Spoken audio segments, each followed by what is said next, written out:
patients who are absolutely delighted with the results. Call Maupin and Brown today for an evaluation. You'll be surprised how affordable implants can be. Maupin and Brown, your choice for experienced, state-of-the-art dentistry. Mays Lumber has all the hard-to-find hardwood you've been looking for. Oak, cherry, walnut, poplar, and maple. Plus, hard-to-find exotic woods like purple heart, zebra wood, ambrosia maple, black limba, and bloodwood. Perfect for that one-of-a-kind gift piece or table. Get ready with Formica and Wilson Art countertops in 12-footer custom length with installation available. Make it happen at Mays Lumber, 115 South Virginia in Roswell, serving southeastern New Mexico and beyond since 1934.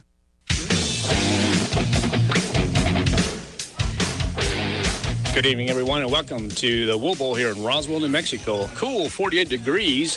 We're here in the quarterfinals as the Roswell Coyotes, the two-time defending state champions, will be taking on crosstown rivals. First time in, well, I should say ever in playoff history. So it's going to be here in just a few minutes. The flag is crossing the 50-yard line, so we're going to take a quick moment of silence, and then we'll talk a little football.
And welcome back. We're here at the Wool Bowl once again, as we mentioned. Quarterfinal action. The Roswell Coyotes will be taking on the crosstown rivals, the Goddard Rockets. Coach McDonald, Art Sandoval here, and looks like things are starting to get back to normal slowly but surely, Coach. When's the last time we actually had the big flag here on the 50-yard line? You challenged out here, doing a fantastic job. The crowd here at the Wool Bowl is really filling up quickly, just like playoff football should be. Well, and not just any playoff football, Coach. Like you said, the first ever playoff meeting between Goddard and Roswell. You know, they spent some years in different classifications, and you know, they always play each other, obviously. But this is the first, well, I guess you could say the most meaningful game in Roswell Goddard history. Absolutely, Coach. The last time was maybe 4 or 5 years ago. You probably have the stats on that, but that was Roswell and Goddard could have met up in the state championship about 4 or 5 years ago. Again, we'll go back to the history. You're the historian of the group here. But, of course, Roswell High went on. Well, actually, we ended up, both squads ended up losing, I believe, so it was in the quarterfinals. So nobody ended up playing the state championship. But you're right. This is going to be historic. First time ever in the quarterfinals as Roswell Goddard will be playing against each other. Coach, we're about 10 minutes and 45 seconds before game time. We have a lot to talk about. This is the 2021 NMAA State Football Championships. There is no unique name. It used to be Rudy's. It used to be Pizza Hut. It used to be different things. Right. But right now it's just called the 2021 NMAA State Football Championships. Quarterfinals. Again, Roswell versus Goddard, 3 versus 6. And, of course, if you go to Max Preps, we're not going to talk about that just yet, but it's kind of the opposite there. But right off the bat, Coach, I think it's very important. We're going to be talking about this throughout the game. This game here is dedicated to number 20, former Roswell Coyotes, triathlete, Mr. Mickey Reeves. Right, Coach. And, you know, a lot's been said, obviously, after his tragic death, really at halftime of a football game, and you know what a fitting way for that great man's life to end. But I'll tell you what, I've said for a long time, and certainly before this tragedy, that it's been my opinion that he was Roswell's best high school athlete ever, and maybe best athlete ever anyway. I mean, you talked about him being a three-sport athlete. Coach, he was a four-sport athlete. We forget he's was until it was broken. He was the state track high jump 6'11" and a half champion, and that's a great story in the Albuquerque paper concerning that, and how he just walked onto the track and I think 2 weeks later set the state record. Coach, had never done it before. Insane, but he was an excellent basketball player. He was a star baseball player, but really his legacy was right out here on this field. And he's just one of those athletes that I was playing for Goddard, not football, but I was playing for Goddard, and I had the privilege to compete against Mickey Reeves in basketball. And Coach, he was one of those special athletes that people would just come out just to see him. Right. He was the best player on the two-time back-to-back state championship teams of 87 and 88. Holds a couple of state records. He's number 10 all-time points in a season, which he did in 87, and number 6 all-time points in a career. He's actually third best among the big schools in those two categories. So, I mean, you just can't say, too much about the man and his athletic prowess. And, we lost a great one. Well, Coach, you were talking about him being the best in the city. Well, I'm just going to go a bit further. I still do. He could have been the best in New Mexico I've ever seen. He was a phenomenal athlete, good friend, and of course you played basketball against him, but I had the opportunity to play with him, not only just here on this field as a young boy, and of course he was a little older than I was, but I had the opportunity to catch him when I was playing baseball here for the Roswell Coyotes, and we talked about that last week, and man, what a true athlete, and what a loss for the community here at Roswell High School. Well, and not just Roswell High. He left a legacy at Gateway Christian as well. He's been there for many years, or had been, and was part of 7 state championships at Gateway, whether it was football or baseball, as an assistant coach. And and to hear people talk about him, in spite of all that we've talked about his sports accomplishments, that he was even a better person, and I think you and I can both attest to that. Well, the Roswell Coyotes, as we're playing here in the quarterfinals, as they come out of the locker room, you're going to see the Roswell Coyotes wearing white helmets and with a red stripe, and wearing on the right of the helmet number 20 in representing Mr. Mickey Reeves. This is for you right here, Mick. See what we can get done for you. Yeah, let's hope the Coyotes can win one for Mick tonight. It'd be nothing. He would like nothing better. Promise you that. Coach, okay, so we're here, the 2021 NMA State Football Championships quarterfinal, Roswell versus Goddard. Okay, Coach. Talk to me about that. Give me your thoughts about this game. I know that the Roswell Coyotes were successful here a couple of weeks ago, defeating the Goddard Rockets 16-14 in a thriller. Of course, we had a 35-yard field goal, I believe is what it was, by Kennard earlier in the game. And, of course, in that game, we had a couple of penalties. We had a couple of fumbles. And I thought the Roswell Coyotes could have had a couple more scores. Nonetheless, we didn't have it. We were successful with the field goal. And we had one missed PAT.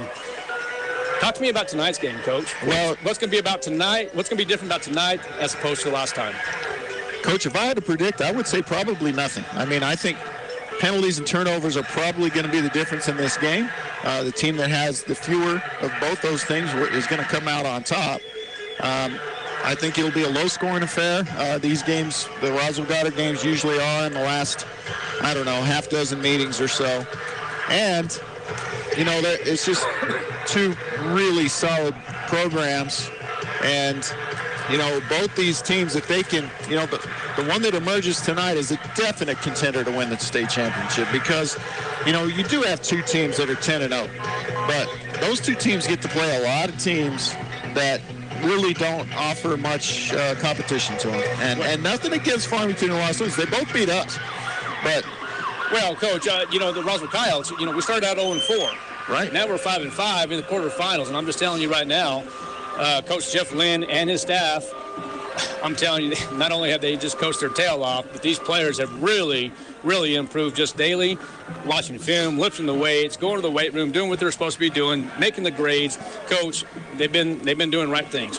As Coach Lynn's teams always do. And, in one sense, you can look at this game a lot of different ways. You can look at it and say, Goddard's lost 4 out of their last 6. Roswell High's won 5 out of their last 6. I mean, they're the two teams heading in different directions. Roswell just beat them last week or 2 weeks ago, and you look at who beat us and our quality wins and their quality wins. You think, well, man, we should just beat them. I'm telling you, that's not going to be the case, and we're going to have our hands full tonight. Well, Coach, I'm going to go out here on a limb a little bit.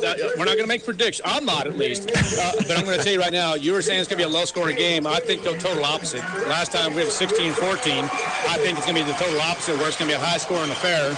And I think in order for the Roswell Coyotes to be successful tonight, look at those uniforms, look at those helmets, and look at the Roswell Coyotes. They're coming out of the locker room right now, set for this quarterfinal game, and boy, they're pumped. They're ready to rock and roll. The coaching staff is ready to go.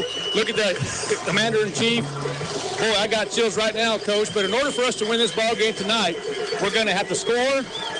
Score. We're going to have to eliminate the penalties. We're going to have to play excellent defense. And I'm going to tell you what, coaches coach, players play, and this is what it's about right here. Quarterfinal football, Roswell Coyotes versus the Goddard Rockets. And boy, look at this crowd right here, Coach. The Roswell Coyotes wearing white trousers, red tops, white helmets with the red R. And, of course, number 20 on the right side of the helmet representing Mr. Mickey Reeves, the late Mr. Mickey Reeves. And the Coyotes are just pumped up, ready to rock and roll, Coach. And I apologize, I get excited, but I'm going to tell you right now, what do you think, Coach, in order for the Roswell Coyotes to win tonight? What is your opinion again? Well, I hope you're right about the high-scoring affair, because I think if we get in a shootout with Goddard, then we're going to come out with maybe a 2-score win. I think if it doesn't get into those 30s or 40s for both teams or one team, then it could come down to the last possession, could come down to the last play. Yes, sir. And I have confidence in our team. We've won close games. We've lost some close games too, but we've been competitive. In all but 2 of our games this year, and I couldn't agree with you more that we have improved steadily. I've said it to several people, that team we played in week 1, Farmington, that's a different Coyote team than we got on the field right now. Did you see what the Roswell Coyotes did just there? The 360 turn? I missed it. You know what that did right there, right? That's what Mr. Mickey Reeves did. Oh, yeah? Coach, we're about 1:45. I didn't see who actually won the toss. It looks like, well, I'm not going to find this out. Let's go to starting lines right here for the defense for the Roswell Coyotes. Right now, there's question if Dylan Ross is going to end up playing or not, but we're going to find out here momentarily. Sylvester Lamelli, number 75, is going to play defensive tackle. He stands at 5'10", 235-pound junior. Jeff Iris, number 64, stands at 5'11", 280-pound senior. Jorge Gomez, defensive end, 5'9", 170-pound junior. Number 40, that is. Adrian Anaya, number 3, playing cornerback, 5'9", 165-pound junior. Sabino Lazo is going to play safety tonight. He stands at 5'7", 155-pound senior. Caden George, number 23, going to play Sam linebacker, 5'9", 165-pound junior. And, of course, number 22, Miguel Cabrales, had a great game against Goddard last time. He's going to be playing, I believe it's going to be the Mike linebacker. Jorge Chavez will play the Will linebacker. He stands at 5'9", 165-pound junior. And, of course, you have Marcos Darin, number 5, stands at 5'10", 175-pound junior. Coach, I'm going to assume here that, so the Roswell Coyotes will be kicking off. I'm assuming that Goddard probably won the toss and probably going to defer to the second half. I'm assuming. Now. No, we won it. We deferred, and we're going to get it second half. We won it. We won it, so we're kicking off. Yeah. All right. So Goddard's offense will have the ball first, and we are underway. It's a little pop-up to the middle of the field, bounces right in the middle of... Oh, coach the Rockets, but Coach, I get so excited here. I got to get the script ready for the for Goddard's offense here. Coach, that's A-Ray Lucero with the special teams tackle. We actually have a freshman playing for the Roswell Coyotes. Number 16 is Zai Carrasco. He is going to get some playing time. My understanding is maybe special teams or something like that, but we'll see what happens. Coach, is going to be first down and 10 on the 27. First quarter, 11:56 remaining in this first quarter. They're going to be, I'm trying to find out exactly who's going to be quarterback. Well, it's not Reese. Yeah, we know it's not going to be Reese. I understand he was out. Well, he was out last week, but I think Reese will play. Had you heard he's not going to play? I heard that. Now that's rumor. So part of the rumor mill there, but we're going to find out for sure. When you're playing in the quarterfinals, Coach, we just never know what's going to end up happening. Right. Yeah, and that was. So Jorge Chavez is going to get credit for the tackle. It's going to be 2nd and 8, so it's going to be +2 for the Goddard Rockets. It's 0-0 here in the quarterfinal play. Okay, so here comes the Coyotes showing blitz, but they're going to hand it off now to number 21. That's going to be, is that number 21? I believe so. That's Elijah Romero. Yeah. No, it's 31, Coach. No, it is Elijah. So Elijah getting some playing time for the Goddard Rockets there in the running back area. Well, and Coach, last week, I know they were playing an opponent that was a little overmatched, but Goddard played 5 different kids at quarterback last week. Okay, so I think it's going to be number 1, Adrian Vega. He was the original quarterback for the Goddard Rockets, and I think he looks like it's going to be him running. It's going to be 3rd down and 6, so +2 for Elijah Romero. It is going to be Adrian Vega. Okay, so here we go. Gonna watch pass out of this. I would definitely watch pass with Vega. Vega, very good athlete. And speed option. And Vega runs hard. It's going to be a little short. He's going to be close, but I think he's going to be shy of 1. Might be +5 for Vega. And tackle made there by Cabrales. 4th and 1 early in the game, your own territory, Coach. Yeah, Coach. That's not what you want to see if you're the Goddard coaching staff. Week 13, quarterfinals, Roswell versus Goddard, first time in history with both these teams playing in the playoffs. Vega still the quarterback for Goddard going into the wishbone. Got to watch long count. He's going to sneak it. And he goes through as he's pushed by number 37. Did you see that, Coach? Yeah. Colton Franzoy. Yeah, needed 1, got 2, and that's the safe play there. Successful, and the first down of the game belongs to the Rockets. Yeah, Franzoy, he just really gave Adrian Vega some whiplash there. Yeah, he made sure he got enough. Well, he did. He got the first down, so it's going to be 1st and 10 from the 38. It's going to be right at hash. 0-0 is the score here at the Wool Bowl. Cool 48 degrees here on November 12th, the day after Veterans Day. And there's Vega. He's going to just run quarterback keeper. Actually, it's going to be quarterback lead.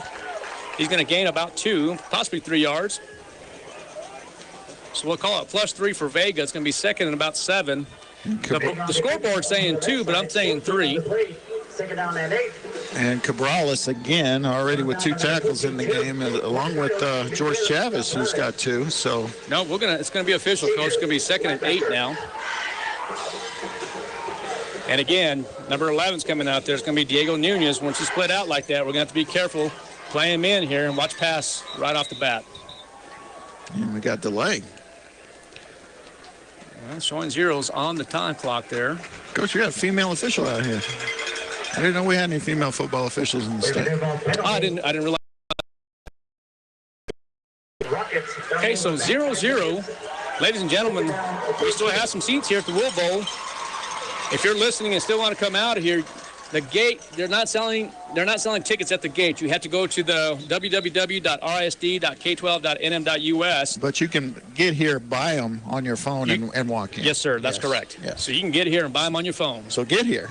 If you don't not come because of that.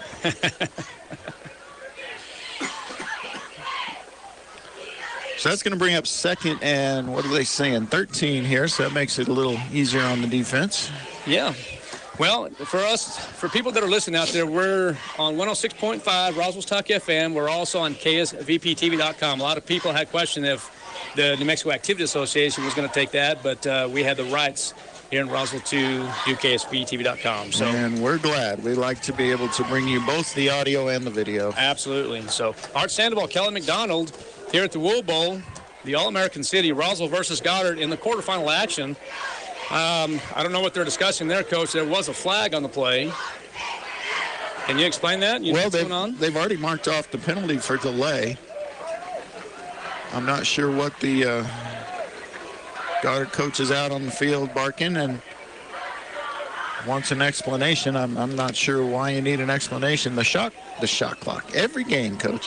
The play clock is now off, so there could be an issue with the play clock. There we go. Okay, here we go, Vega. It's going to be 2nd and 13 now. There's going to be a fumble. And Coach, that wasn't a forced fumble or anything. It just slipped out of his hand, and Goddard very fortunate to come back up with the football and actually gain about 4 yards on the play. Yeah, 4 yards at least, Coach. That's exactly what we need. The Goddard Rockets lost the exchange. I think it was actually Franzoy that lost the ball. Yeah, I believe so. Lomelli made the tackle 4 yards down the field, but it is going to bring up a 3rd and long here. 3rd and 9, exactly, Coach. So right here, you're going to have to watch pass because Vega, as I mentioned earlier, Coach, he's a good athlete and will throw the ball. Guarding him here is Tarin. Roswell Kyle's playing the cover 3 defensively. 5-man front. And there's going to be the pass, as we mentioned. Oh, it's a screen. There's a screen, and, the screen does work.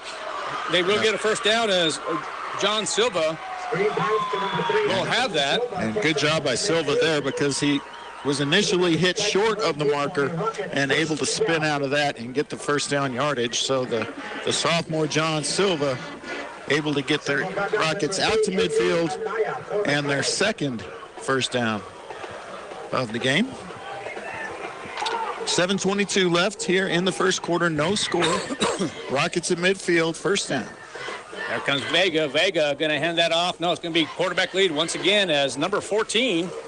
That's going to be James Torres will lead the way for Vega as the Roswell Coyote defense is playing well. And the Goddard Rockets are now in Coyote territory. 0-0 is the score. And ladies and gentlemen, again, Art Sandoval, Kelly McDonald here at the Wool Bowl. We'll be taking text messages throughout the night from the furthest person listening to us. As we always do. As we always do. And I think, Coach, did you win last week or did I? I'm not sure. 2 weeks ago. I think I did. I always win, Coach. I've got a good one already, so we'll get to that in a minute. All right, there's Vega again, and he's on his feet. And, boy, I saw number 7 get a good hit. But unable to get him down, and he's going to have first down yardage before Jeff Irish is able to bring him down, and another first down for the Rockets. Coach, I have a group listening and maybe watching from Bandera, Texas, which is almost to San Antonio. Nice. And moment's going to be 1st and 10 on the 40-yard line, left hash. Goddard's ball, Vega under center. 0-0 is the score here, 6:40 remaining in this first quarter, and they're running time. There's the toss to Franzoy. Franzoy is going to get maybe one. And good defensive stand by the Roswell Coyotes. Shout out real quick to Mr. Tacky Fajardo, Barry Pritchard, as they're doing the annual barbecue on Friday. And, of course, the teachers over at Roswell High School giving us a little shout out there. Miss Kimberly Porty listening and watching. Oh, now we have Las Lunas listening. Mr. Coach Paul Saramans, great friend of mine. And 2nd and 9 now, left hash, and Vega is going to call a timeout. Coach, let's take one, too. We'll be right back. You're listening and watching KSVTV.com and 106.5 Roswell's Talk FM. We'll be right back. If you're missing a tooth or several teeth, a dental implant may be the ultimate solution. Implants look and feel so much like real teeth that you probably forget you have an implant. Maupin and Brown Dentistry is one of New Mexico's most experienced implant providers, with literally thousands of implant patients who are absolutely delighted with the results. Call Maupin and Brown today for an evaluation. You'll be surprised how affordable implants can be. Maupin and Brown, your choice for experienced, state-of-the-art dentistry.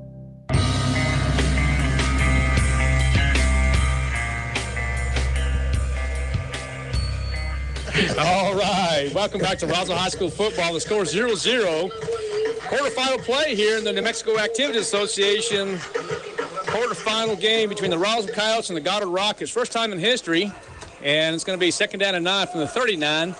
And now here comes Adrian Vega, the quarterback for the Rockets. He's going to take the snap, and there's going to be a possible pass. He's in trouble. Oh, and boy, he's hit hard. Goodness. Wow. What a play. As Ishmael Galvan, he's wearing number 20, Coach, and raises his hand. You see that? Yeah.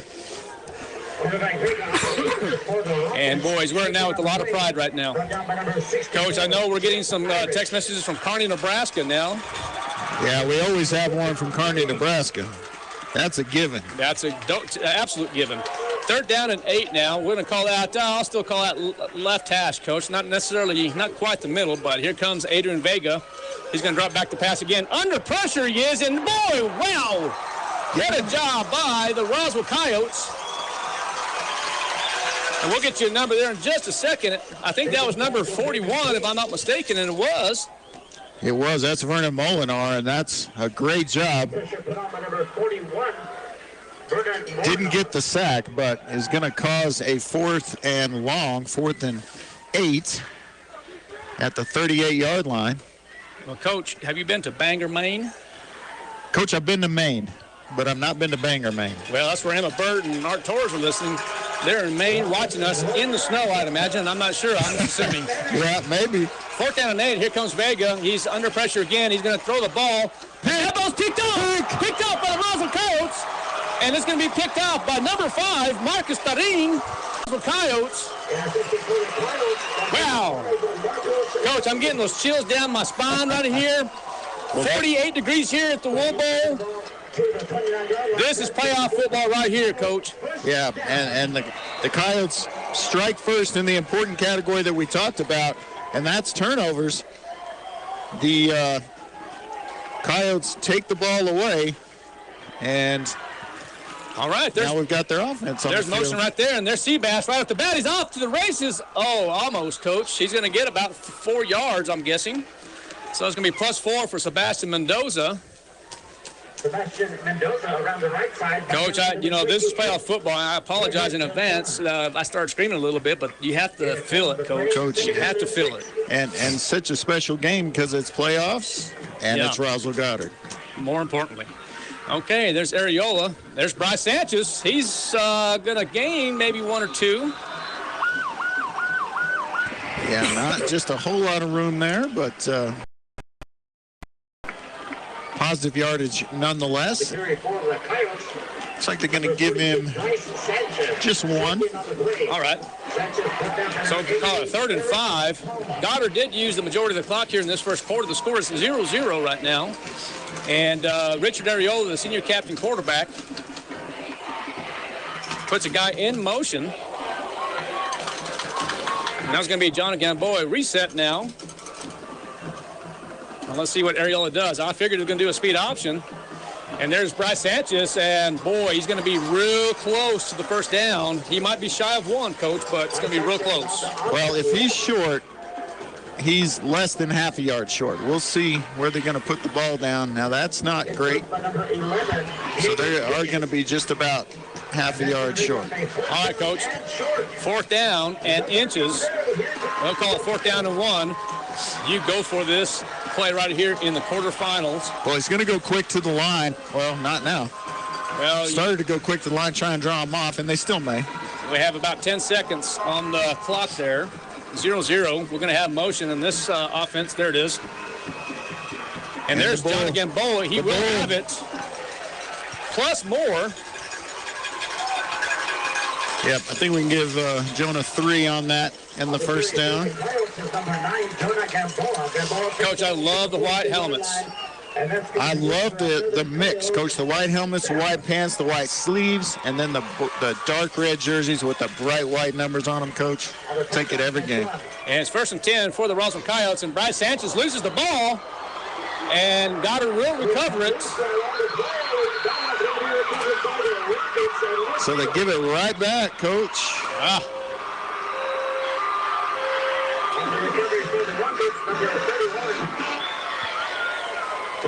And that is how you take an advantage and give it right back. Okay, well, as we talked about earlier in the broadcast, Coach, in order for us to be successful, we have to eliminate the penalties. And, of course, they happen. Well, you know, penalties don't, I mean, sometimes they really get you, but turnovers, you know, that's really going to make it tough on your team. Okay, so it's going to be 1st and 10 from the 49. Goddard's ball, and there's Vega going to toss it on over to number 3. That's going to be John Silva. And great defensive play by the Roswell Coyotes once again. Adrian Anaya, tackle for loss. Came flying in for that cornerback position. You know, that's one advantage when Goddard runs up in that tight running set, is those corners can come flying in, you know, and leave the potential receivers out to the safeties, and oftentimes they can get in that backfield quickly, just like Anaya did on that play. So that's good on him. Okay, 2nd and 13 now, as there was a 3-yard loss for the Goddard Rockets. Goddard's going to go 2nd and 13 from the 46. 0-0 is the score. Vega keeper is going to be a quarterback keeper. Oh, did he lose the ball? I don't know. I don't think so. He got hit real hard by Cabrales. Imagine that. His third tackle of the game. Lomelli comes back in as Galvan comes off, and now Cabrales is going to get a little instruction from Coach Bolaños. Well, Coach, right here on a 3rd and 11 on the 48 right here, you're going to have to watch quarterback draw. You're going to have to watch Nunez here on I call it the old 8 route, and then, of course, a little dump here. So you got to be careful here. And of course, Coach Bolaños probably read that tendency. Well, he's bringing the house, and from this formation, looks like. And there's speed option, and Vega's going to have it, but there's going to be the pitch. Nicely done. And brought down is John Silva. That's Sabino Lazo's coming in from his safety spot and just taking it to him. Now we've got a 4th and, I'm going to say 6 or 5. We'll call it 5. Yeah. So once again, this is a 3rd, 4th down, I believe, for Goddard. They're going to go for it. Yeah, well, they've gone for it twice. They were successful once and unsuccessful the second time. The Coyotes have to be real careful as we're under 50 seconds now in this first quarter. 0-0 is the score. 4th and 5 from the 46. And it looks like Goddard's going to call her second timeout of the ballgame. Coach, let's take a timeout, too. Let's do. You're listening to Roswell High School Football on 106.5, Roswell's Talk FM, and KSUPTV.com. Did you know that most burglaries occur during the day? Why, you ask? Most of us are at work, leaving the burglar to go unnoticed. Did you know the average loss from a home burglary is over $2,200? Not including one's loss of emotional security in their own home. Avoid being a burglar's target market and get a monitored security system from Zenith Security Services, all for around $1 a day. Wouldn't you agree that an ounce of prevention is worth a pound of cure? Call Zenith Security Services today, 626-3521. Welcome back to Roswell High School Football. We're here in the quarterfinals. Roswell High School versus Goddard High School. 0-0, 42.9 seconds remaining in this first quarter. Coach, give me your thoughts before we start here. Well, I mean, the story of the game so far has been turnovers, one by each team. And, you know, so that any advantage that's taken there is pretty much gone at this point. But a big 4th down play here. 3rd 4th down play for the Rockets already in this game. Okay, so the Roswell Coyotes will have to watch long count, but let's see what the Goddard Rockets have up their sleeve. There's motion, and there's motion. Hey, Goddard jumped off sides. It looked like number 31, looked like Caleb Burrell possibly jumped off sides. We'll see it is. Roswell went over, but it was the Goddard player who took off first there. So that's going to make a 4th and 10 instead of 4th and 5. Much more difficult. Do you punt here? Coach, I think you punt here. I hope they don't, but I think you do. Yeah, I would love for him to go for it too, but I think they're going to punt. And Coach, you seem to be correct on the Noah Reese not playing, at least not playing so far. Well, that's has not been in the game yet. All right, so it's going to be 4th and 10 now from the 49-yard line, 42.9 seconds, and they're going to punt. It's going to be a nice punt. Let's get away from it, and it takes a Goddard bounce. Well, it's going to be right about the 20-yard line, so the Roswell Coyotes will take over from the Goddard 20. And, Coach, this is good. Roswell has depended on their defense all year, and now the Coyotes have stopped them twice, once with the turnover. It was a 4th down play anyway, and now they forced a punt. So if you're just talking about attrition, then Roswell's got a little advantage right here. But, Coach, it's going to come down to some big plays, some turnovers, and hopefully not penalties. And here comes the Coyotes motion, twins to the top, and now that's going to be a pass. And it looks like number 5, Marco Starin, is going to be brought down for a loss of about 2 or 3. That's Seabass. Was it Seabass? I thought it was number 5. Okay, Seabass, you're correct. So that's going to be a completion for -4 yards. Loss of 4 on the play brings up a 2nd down at 14. So it's going to be a loss of 4. Nice and cool here. 48 degrees, and here comes Richard Areola, the quarterback.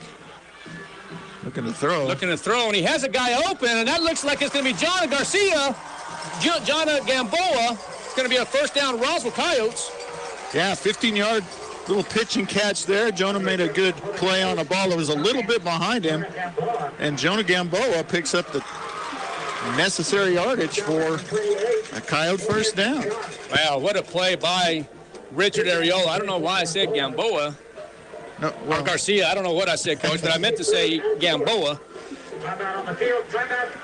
Well, Coach, let's stay here. Let's stay here for a second here. It's going to be a 3rd down and 1? Is what they're saying? Oh, they are going to say it was just short. So okay, now they're going to move the chains.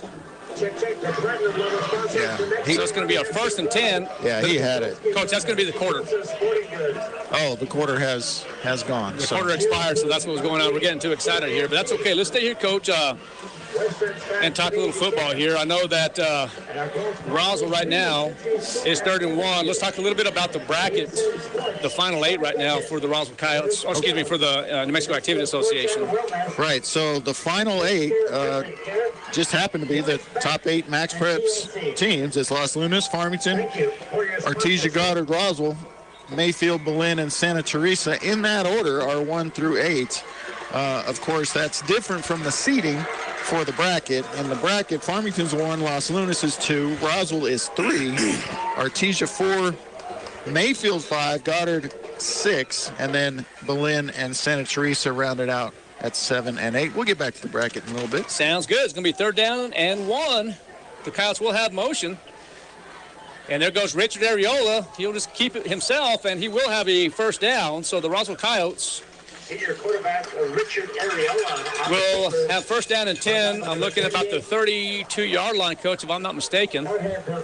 Yeah, you know, Coach, I talked about us kind of winning the war of attrition here. Now we need to win the field position and get the ball on the other side of the 50. Okay, and there's Areola with some speed. He's up to the races. He's on the 40, 45, and down about the 49-yard line. And boy, what a play and what a run by Richard Areola.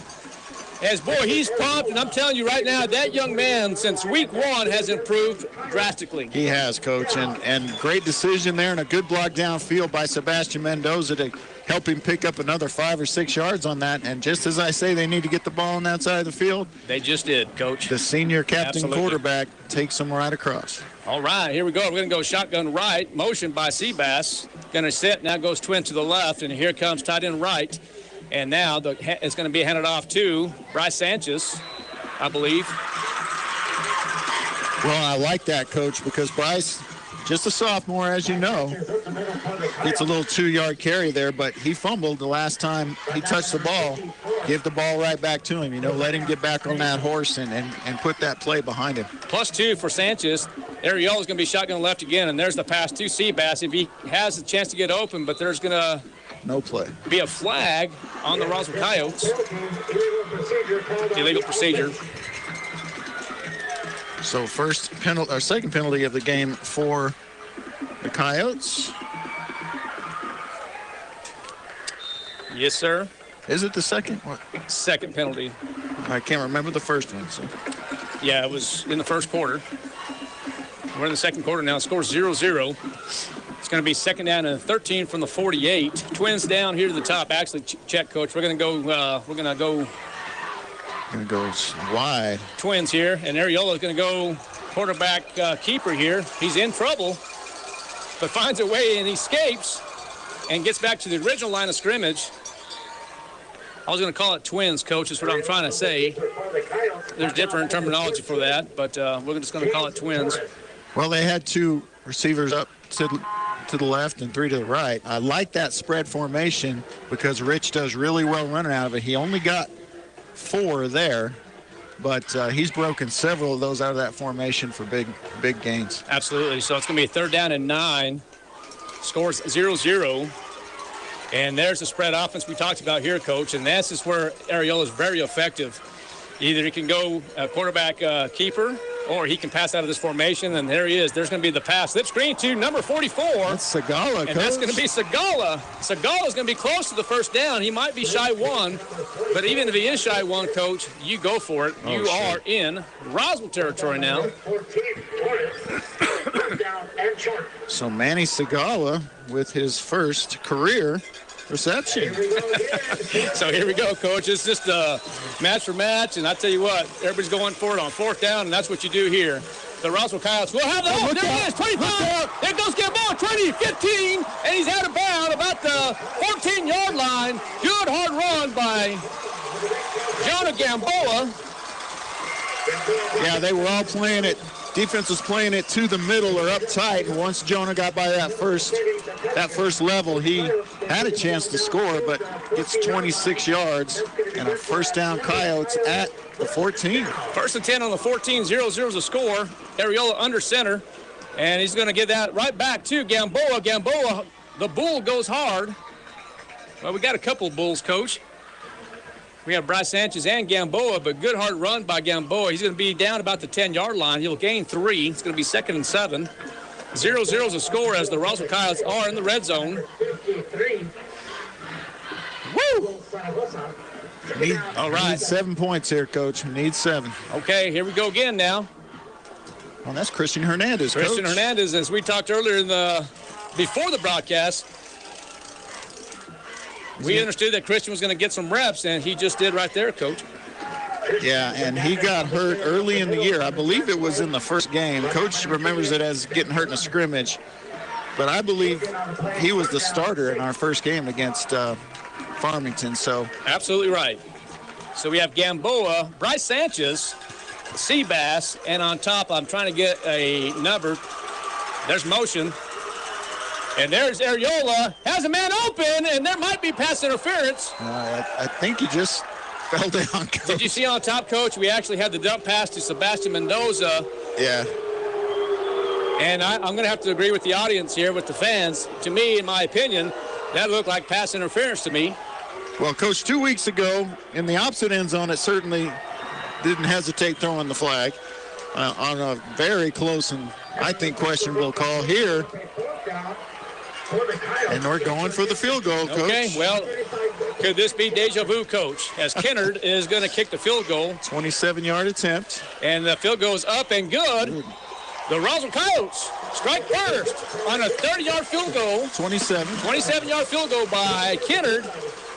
Coyotes lead in the second quarter. We're going to take a timeout. You're listening and watching KSUPTV.com and 106.5 Roswell's Talk FM.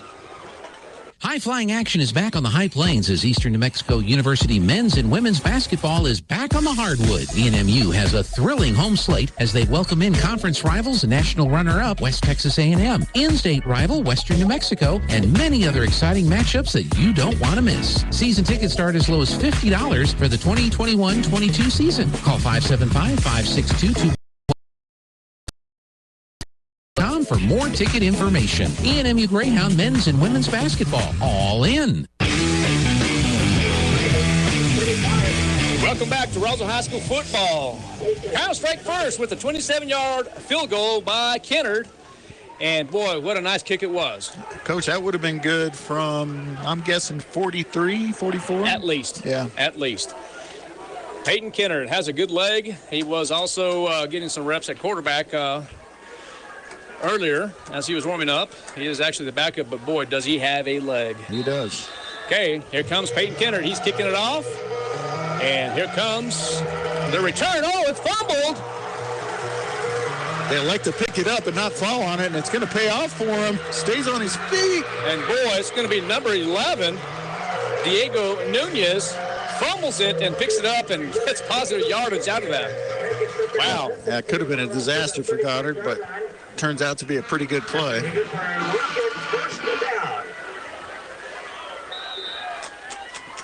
Okay, so it's going to be 1st and 10, middle part of the field now. Boy,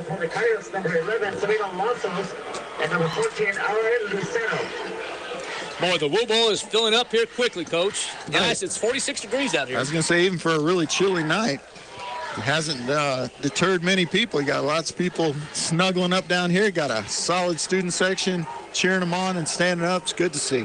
Adrian Vega, the quarterback for Goddard. There's going to be motion by Frenzoy. And tossed over to number 14, James Torres. And Torres gets the first down, and boy, he is brought down at midfield. So good job by Torres. And Irish coming from his defensive tackle position to make the tackle, but not before the big gain by Torres. Okay, I say middle part. It's going to be on the 49, so it's going to be 1st and 10 from the 49. 3-0, the Roswell Coyotes do lead in the second quarter. 7:15 remaining in the second quarter. Wishbone motion. Back to set now, and here comes Adrian Vega. Tosses it over. I believe that's going to be Franzoy. No, I'm sorry, Coach. It's going to be John Silva. And Cabrales brings him down after a good gain on first down, about 6. Yeah, about 6 yards, Coach. So it'll be +6 for Silva.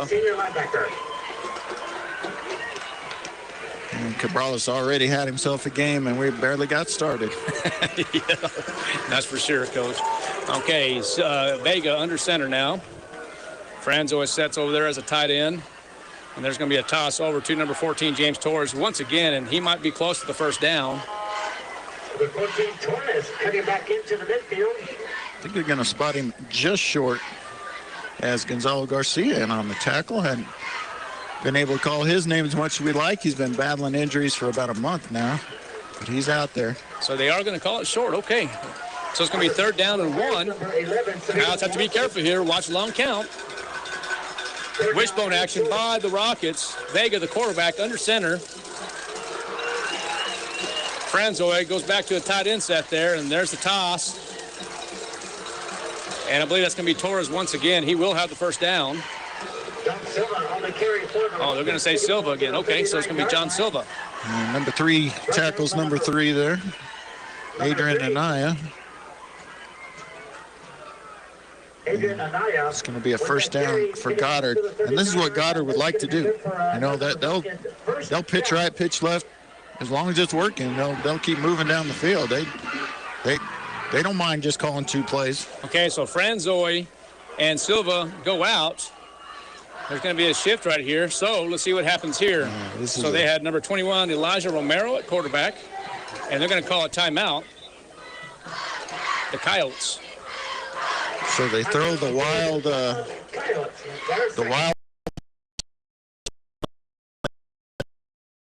I'm going to take a little look here and let Coach Bolaños work that out. Let's take a timeout too, Coach. Let's pay some bills. You're listening to Roswell High Football on 106.5, Roswell's Talk FM, and KSPTV.com. Coyotes lead by 3.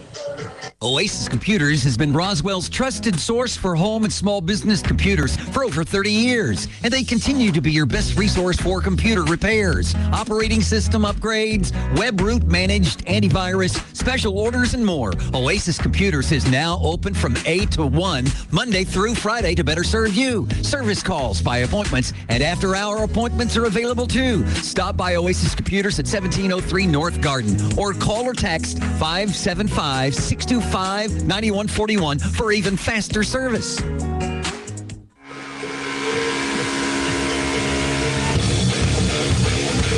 Coyotes lead by 3 on a 27-yard field goal by Peyton Kennard. It's going to be 1st and 10 now, though, for the Goddard Rockets.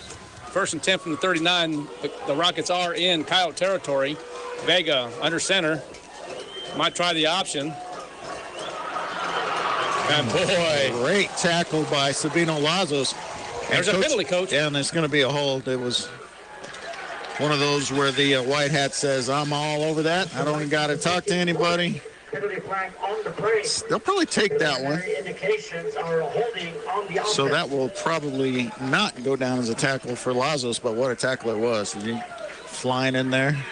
Well, I'm looking at down here on the sidelines. I think looks like Lisa and Pilar are kind of working. Oh, helmet issue there. So maybe trying to air it up a little bit. And that is. So it's going to be 1st and 22 from the 48. Yeah, Gamboa, but it's just his helmet. He's good. Yeah, no, they're just getting it all situated, aired up, ready to rock and roll. So Vega's still a quarterback. He's going to get his Rockets. No, it's going to be shotgun right. Shotgun Rudy, as I call it, but shotgun right. Vega going to take it himself. And I see big number 64, Coach. Yeah, Cabral is there, too. I think Irish finished it off, but it was Cabrales with these legs wrapped up. So. Does that surprise you at all, Coach? Well, not at all. He already has 5, and Irish has 4. So those two came to play. Middle of that Coyote defense has just been so solid all year. So 2nd and 19 from the 48, right hash, and Vega's still the quarterback. I knew something was up on that last play when I saw Franzoy and Silva leave, but here it comes. Oh, blitz it is! And Vega's in trouble, and he just throws it away. That's got to be grounding. That has to be grounding. I mean, there's a receiver in the vicinity, but the flag comes out. That's exactly right. It wasn't close enough. Intentional grounding. So it's going to be yardage and a loss of down. Loss of down. And so that's a costly penalty. Well, it took a little while, but the officials got it correct. Intentional grounding called against the offense. Mr. Carrasco just FaceTiming, but I think it was by accident.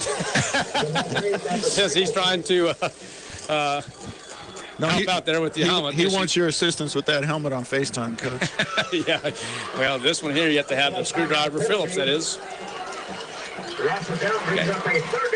Well, no, Coach. It was second down. Yeah, it's going to be 3rd down. Okay. Yeah, it's right on the scoreboard. Now they've there changed it is. Okay, good.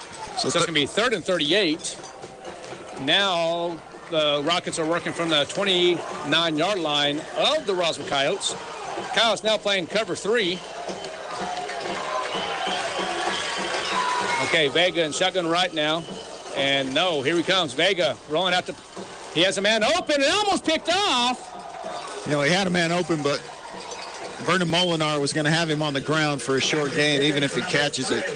And a dangerous pass there. Could have been picked off. Instead, it's going to be 4th and about a quarter of a mile. At least. And the punter will come out. The punter is going to be Caleb Burrell, it looks like. And Adrian and I will be returning for the Roswell Coyotes.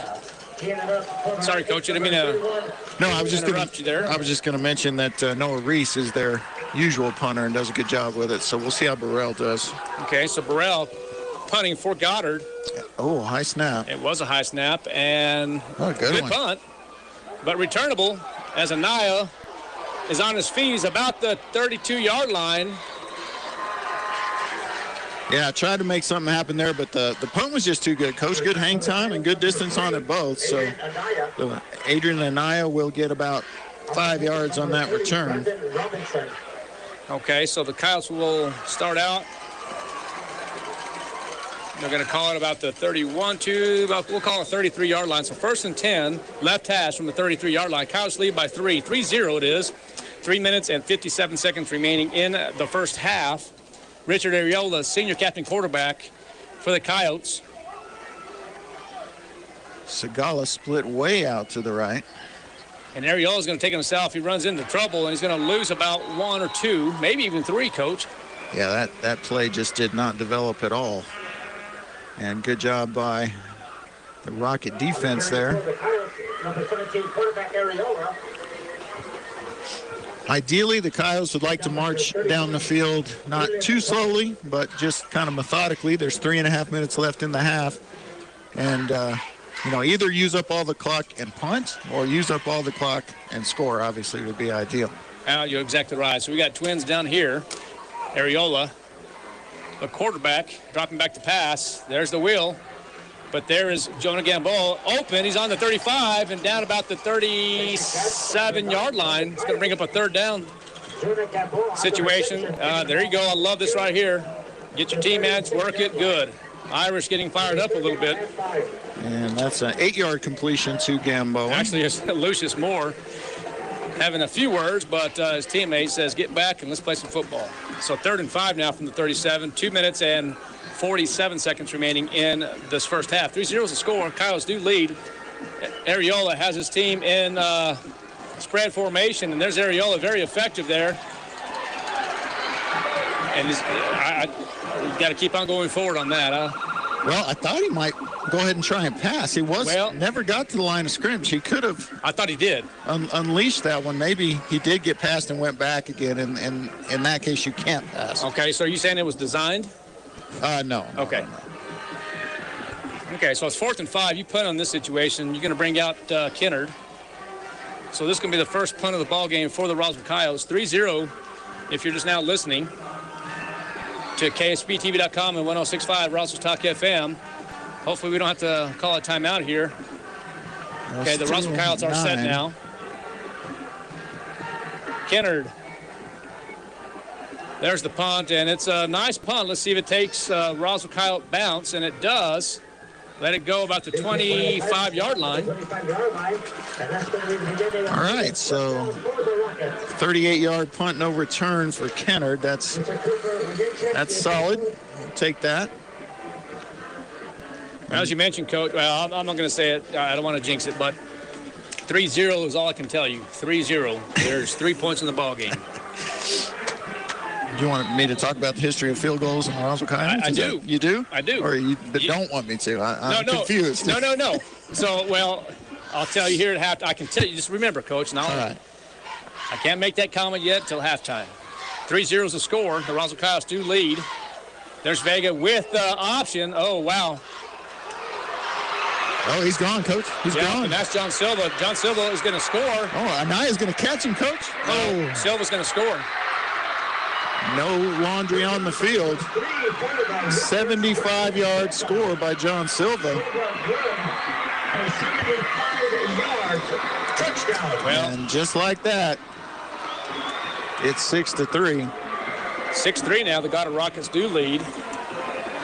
You said a low-scoring game, and I'm going to say it now, Coach. Now it's. Yeah, that was a heck of a run by Silva. And a late player coming on the field for Goddard as they're going to try the traditional point after touchdown. And Goddard leads now 7-3 in this first half with 1:32 seconds remaining. Plenty of time. Let's take a break. You're listening and watching to Roswell High School Football on KSBTV.com and 106.5 Roswell's Talk FM. Where can you find the best selection of beautiful and unique home decor in the region? Easy. Casa Decor in Ruidoso. For years, people from all over have come to Casa Decor for the best selection of rustic, real wood furniture, beautiful decor from the Southwest and beyond, and quality outdoor furniture and accessories that are built to last a lifetime. At Casa Decor, they have over 10,000 square feet of showroom for everything you need. Casa Decor opens 7 days a week from 9:30 to 5 at 1214 Meacham Drive in Ruidoso or online at casadecorruidoso.com. Proud supporter of local high school sports. Welcome back to the Wool Bowl. The Goddard Rockets just took the lead with the 75-yard touchdown run by John Silva. Goddard now leads 7-3 in this first half. Kind of curious to see if the Goddard Rockets, if they're going to do a little bit of a pooch here, and if the Coyotes are going to go into a starburst. Well, this formation, this kick return formation scares me because the middle of the field is so wide open. Right there. Yep. And if they pop it up into that area, it's dangerous. But lefty sends it deep. Okay. Seabass.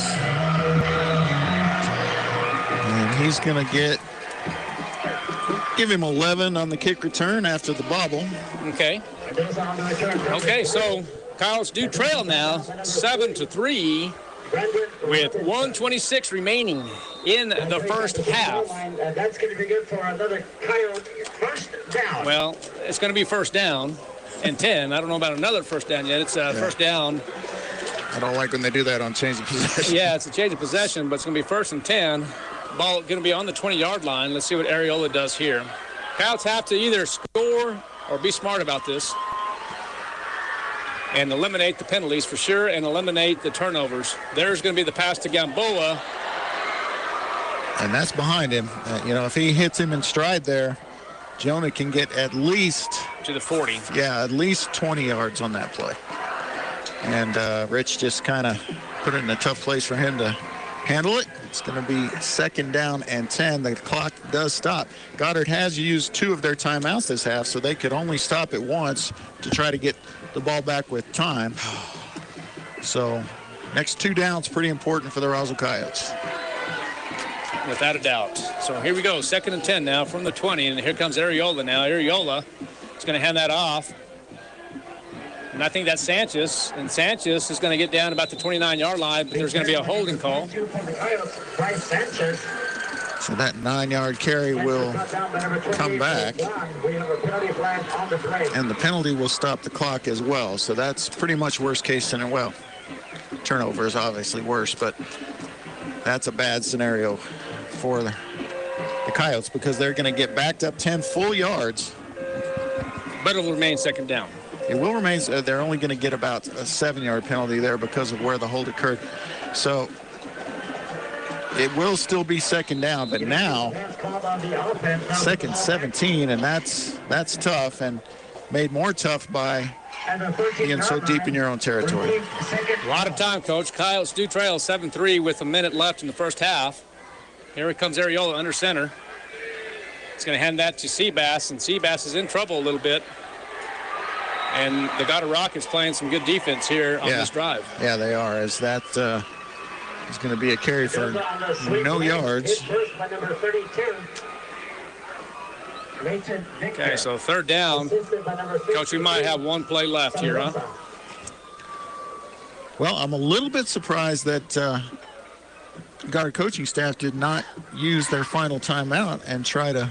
Well, we might call. Well, they might, Coach. They still might. Well, they could here after this play. They'd be silly to call it now. So we're about 7 seconds. We're going to use call a ours. timeout, right? Yeah. And let the clock run all the way down to about, well, inside 10. Timeout now. For all your printing needs and sports apparel. Okay. So Roswell calls its final timeout of the half. And the strategy there, obviously, is just take all the time off the clock. Now you've got a decision to make here. It is just third down. You don't want to stop the clock. Right. So you probably just run the ball. And if Goddard, if it's a quick play and Goddard calls timeout, that's fine. But then you're going to punt or run another play and get rid of the clock. So that effectively ends the half. Yeah, I'm just kind of curious to see, Coach. For some reason, I just have this gut. For some reason, I see Jeff. It's going to be third and 17 with 8.4 seconds. But I see the OG go over. I'm not saying that Jeff's not experienced. He is. I just feel something's going to happen here, Coach, in a positive way. Could there be a handoff? And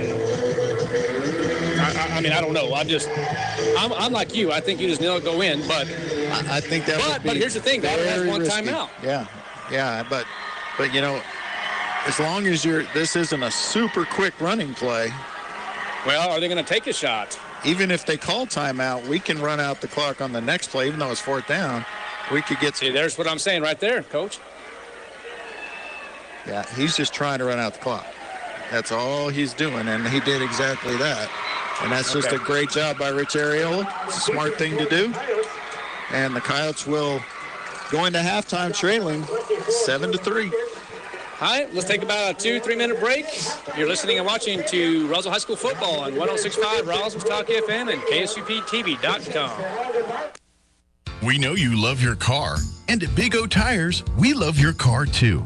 We know it's so much more than just how you get from here to there. That's why your locally owned Big O in Roswell and Carlsbad is proud to help keep your car in top shape with our trustworthy service, quality products, major tire brands, and some of the best deals in town. And don't forget, we have easy and affordable financing options for nearly any budget. As members of our community, we know what's important to you and your car. Big O Tires, the team you trust.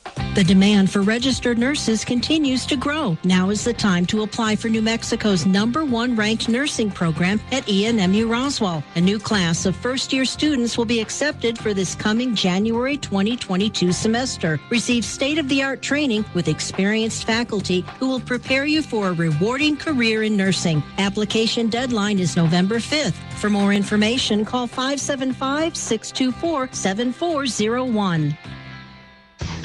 This is Renee. Happy to be here. She's not some influencer. She's more of a groundbreaker, turning her 4-acre lot into a little slice of heaven behind the wheel of a John Deere 1 Series tractor.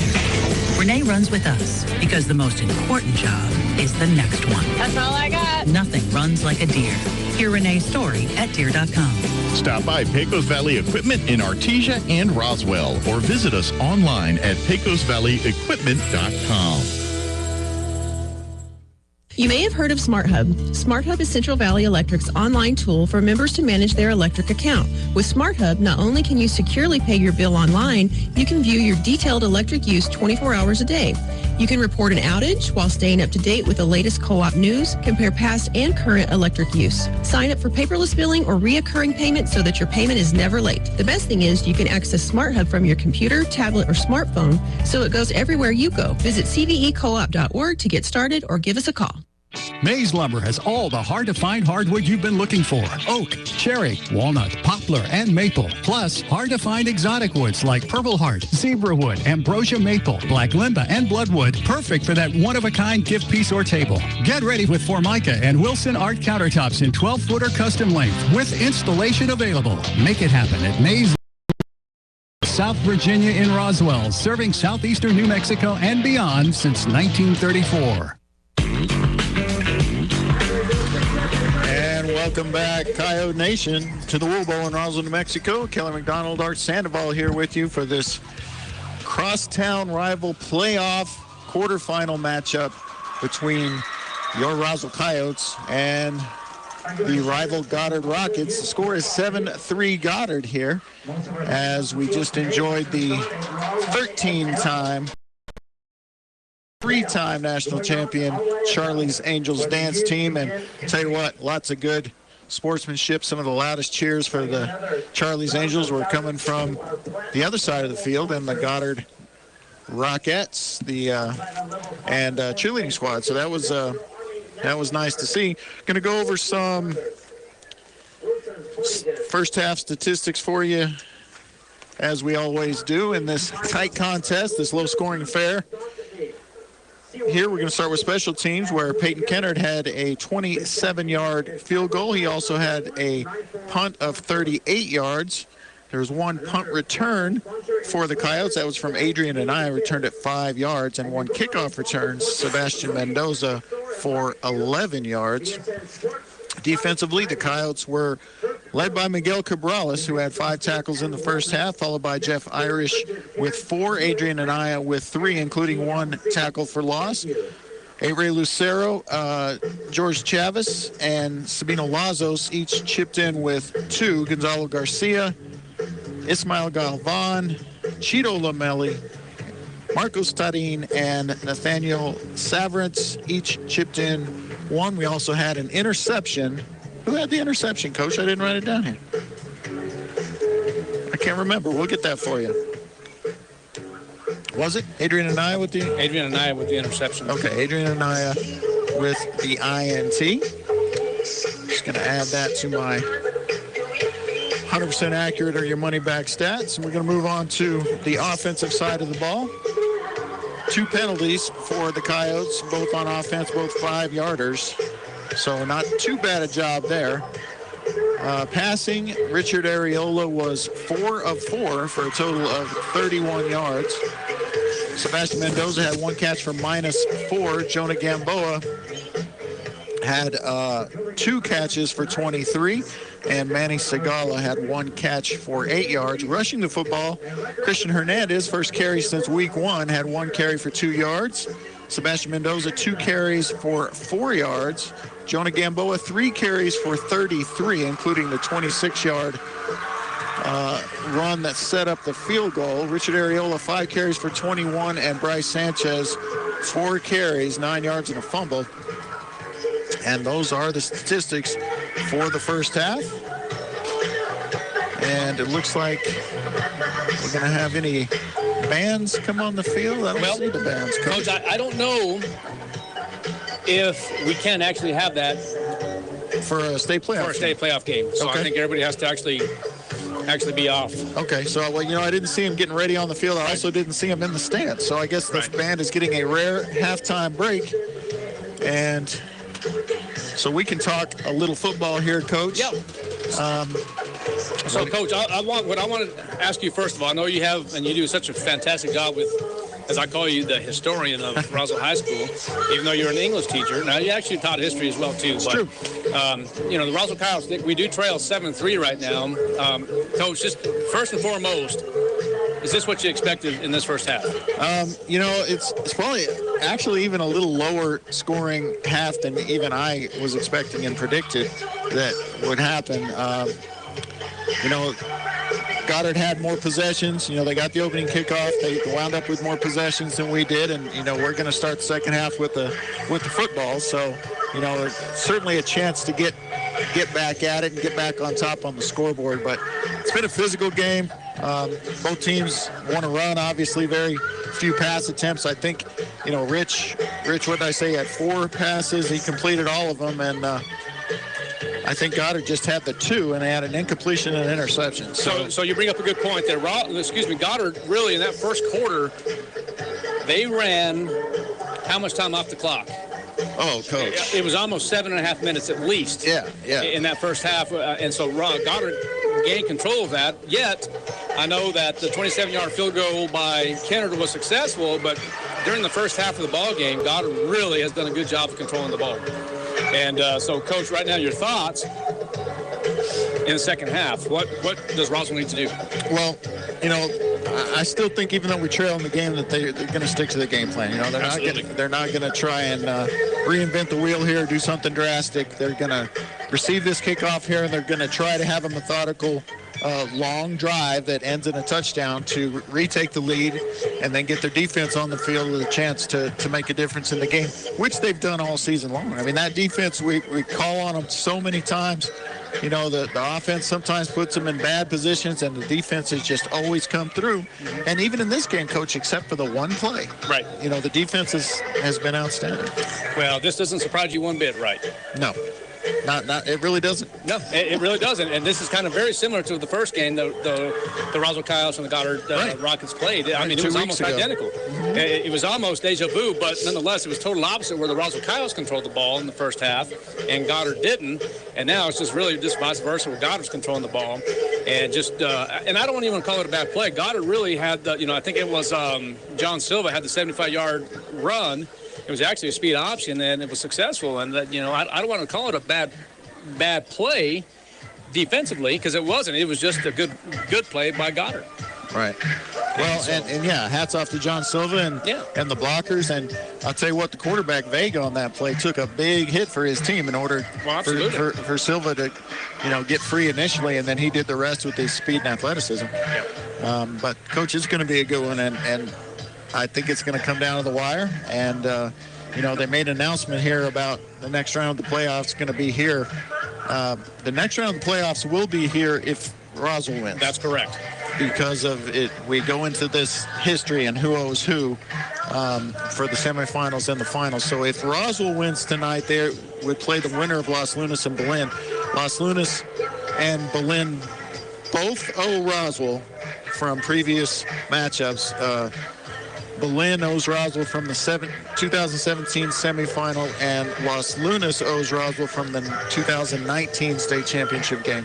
So if Roswell can come back and pull this one out, they would host again in the semifinal. If Goddard were to win, Goddard is in the opposite situation. They owe Los Lunas from the 2019 semifinal game, and they owe Belen from the 2012, going back 10 years, semifinal matchup. So Goddard would go on the road no matter what, and Roswell would stay home no matter what. So yeah.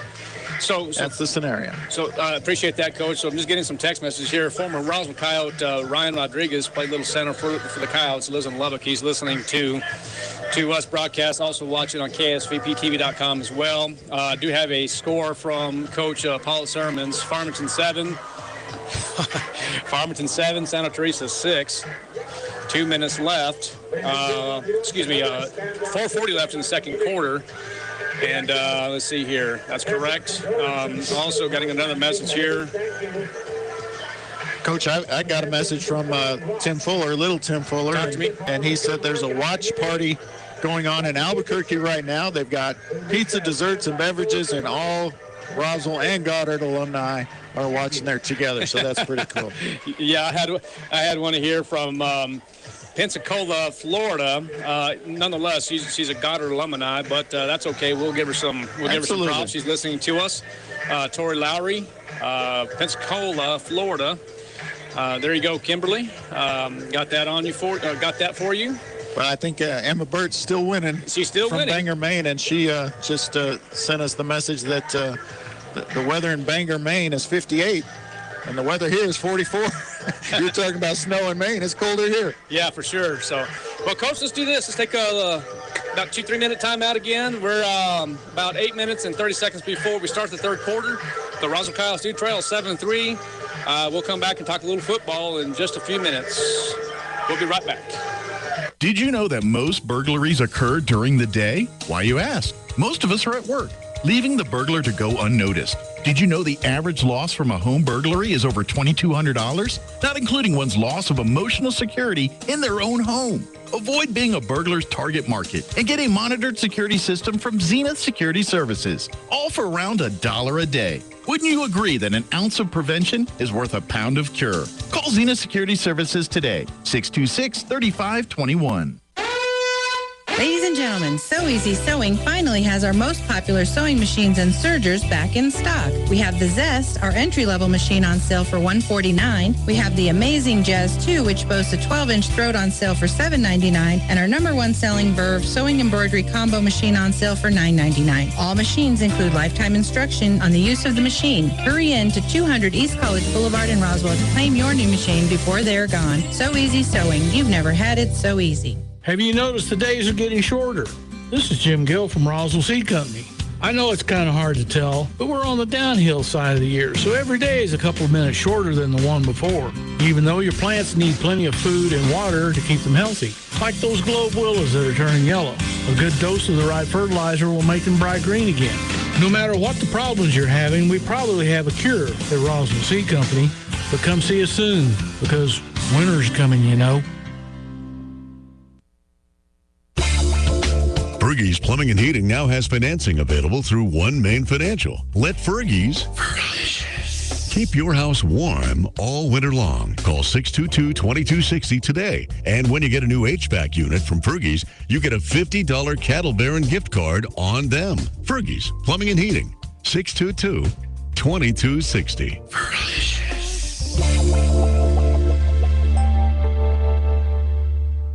If you're missing a tooth or several teeth, a dental implant may be the ultimate solution. Implants look and feel so much like real teeth that you probably forget you have an implant. Maupin and Brown Dentistry is one of New Mexico's most experienced implant providers, with literally thousands of implant patients who are absolutely delighted with the results. Call Maupin and Brown today for an evaluation. You'll be surprised how affordable implants can be. Maupin and Brown, your choice for experienced, state-of-the-art dentistry.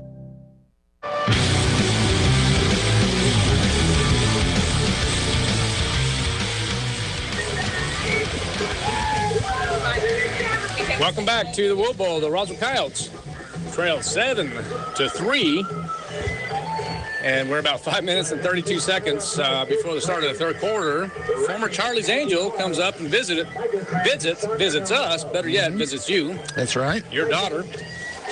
Still in Albuquerque. Now a Lobo, that's right. And we also get a visit from former Coyote baseball star Brady Villegas, who is now continuing his career at University of Southwest. Yep. So always great to see. Good to see him. The success of our former students by all means. So, Coach, I know you have some history here. I'm talking about field goals. You have that for us, right? Yeah, interesting history with Roswell High and field goals. Roswell High has only kicked field goals, even attempted field goals, against Goddard, except for one. They kicked one against Lovington. But other than that, they have, in the last, I think it's 6 years, I may have to go back on that, but I think in the last 6 years, they've only kicked field goals against Goddard, and they've all been in Coyote victories. Okay, so quiz for you, Coach. Quiz for the community, the people that are listening to Roswell's KSVPTV.com and 106.5 Roswell's Talk FM. The quiz of the day. All right. You're talking about longest field goal in field goal history. Oh, in Roswell High history? Excuse me, Roswell history, yes. Field goal history, Roswell history. The lights got me attracted over there, so I was trying to see what happened. So, okay, so again, the question is this. Who has in Roswell High School history?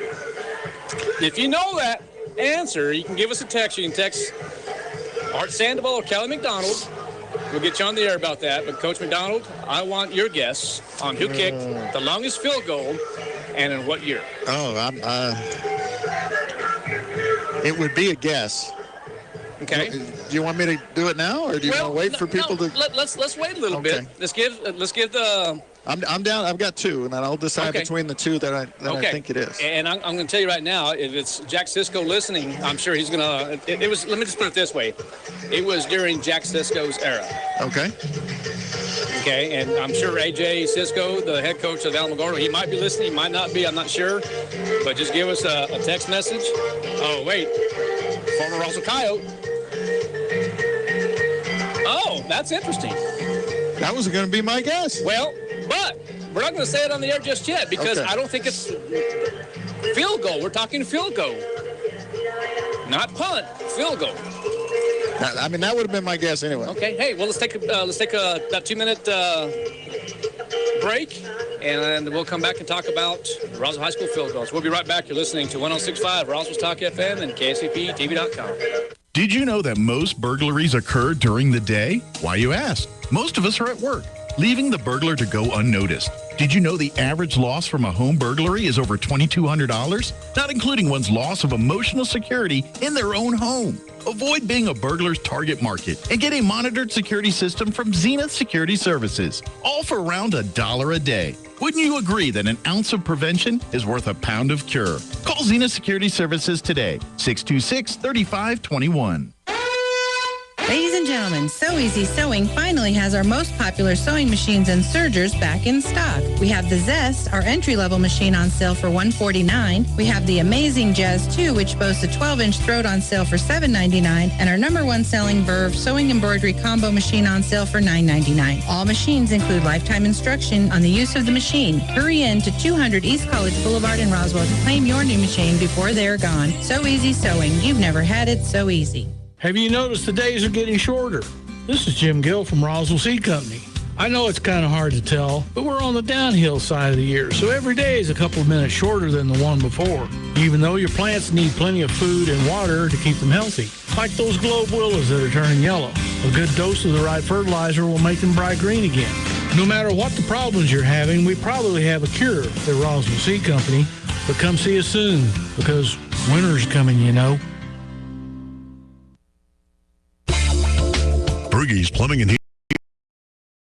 One Main Financial. Let Fergie's keep your house warm all winter long. Call 622-2260 today. And when you get a new HVAC unit from Fergie's, you get a $50 Cattle Baron gift card on them. Fergie's Plumbing and Heating. 622-2260.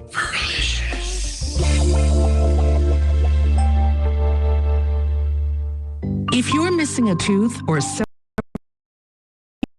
ultimate solution. Implants look and feel so much like real teeth that you probably forget you have an implant. Maupin and Brown Dentistry is one of New Mexico's most experienced implant providers, with literally thousands of implant patients who are absolutely delighted with the results. Call Maupin and Brown today for an evaluation. You'll be surprised how affordable implants can be. Maupin and Brown, your choice for experienced, state-of-the-art dentistry. Back to the Wool Bowl. A cool 44 degrees, and there comes the Roswell Coyotes here in the second half. The score is 7-3. The Roswell Coyotes do trail right now, and we're about 2 minutes and 30 seconds before we resume the third quarter.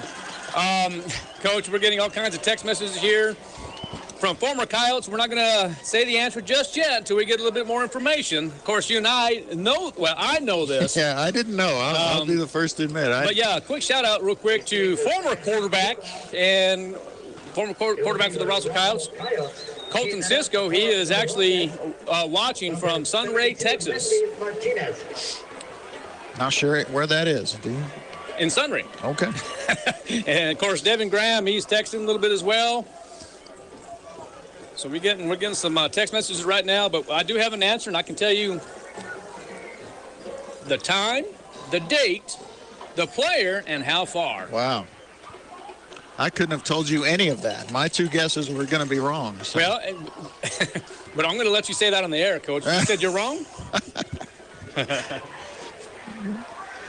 And we're good up here. Yeah, so hey, we had a little dinner tonight. We had some Peter Piper pizza.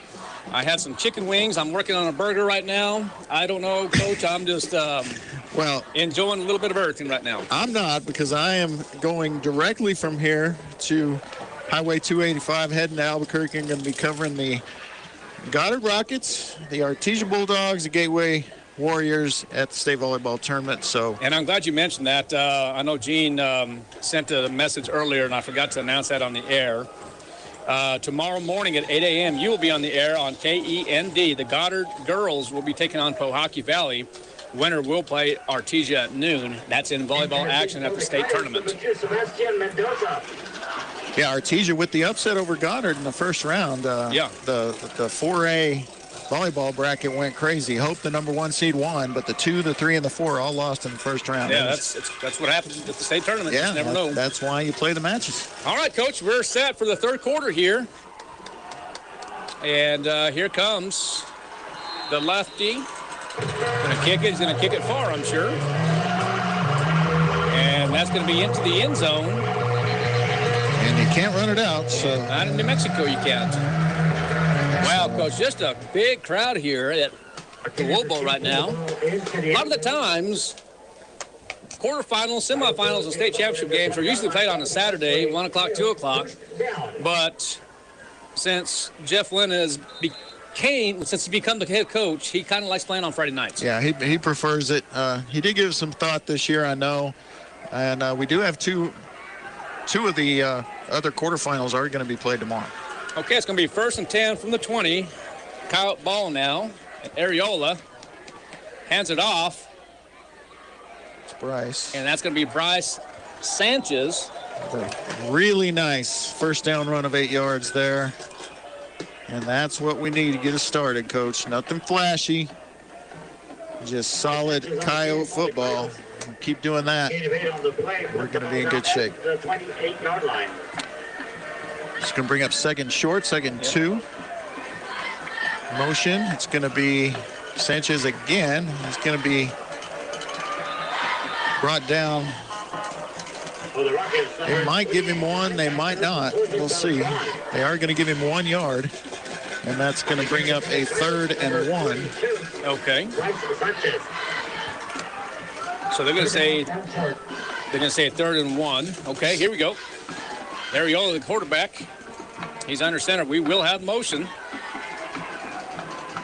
Watch his handoff too. Oh, it's going to be a pitch. And it's going to be real close. Yeah, it's going to just depend on the spot, and looks like they're going to have it. They are pointing first down, going to give him the 30-yard line, and they don't have to measure, Coach. When you have a touchback and then they cross or reach the 30-yard line, you know that it's a first down. Who was the ball carrier there, Coach? Russ. Okay. And from the 30, going to go right hash, and here comes Ariola, excuse me. That's going to be handed off again, and boy, he's not going anywhere. Maybe a loss of 1. He might have got back to the original line of scrimmage. Yeah, Coach, 5 guys tackling him. That's just... Well, he's a hoss. Well, I'm just saying, he Goddard played that extremely well, and the blocking just wasn't there. They were either absolutely 100% ready for that play. They're going to give him 1 yard. Boy, I don't know how he did that, but... Yep, got you. All right, 2nd down and 9 from the 31. Here comes Ariola. Seabass in motion. Dropping back to pass. He has an open man. There's Jonah. Gamboa. Jonah almost absorbed the hit. Oh, wow. And took off. But, Coach, that's a 20-yard completion to Gamboa, and as Ariola remains perfect, 5 for 5, 51 yards. And Gamboa with the longest reception of the game. Yeah. Oh, nice pass by Ariola, and there we go. It's going to be given to Bryce Sanchez. Sanchez on his feet. He's going to be brought down about the 35-yard line. 14 yards on that play. All right. Coyotes get them in chunks now. Oh, they're going to call it now about the... Going to call it about the 36, Coach. So it's going to be 1st and 10 from the 36. Middle part of the field. Here comes Ariola. Motion it is. It's going to go right back to Gamboa. Gamboa, wow, it's going to gain about 6 yards. Yeah, gets solid first down carry there. And we will see on second and 4 what they do here. Hey, Ariola under center again, motion. And why not continue to feed him? Jonah Gamboa will have a first down. Yeah, depending on the spot. Looks like he's got enough. We'll see what the officials say. And they're going to say first down. So Gamboa with 4. Coyotes to the first down at the Goddard 26. Okay.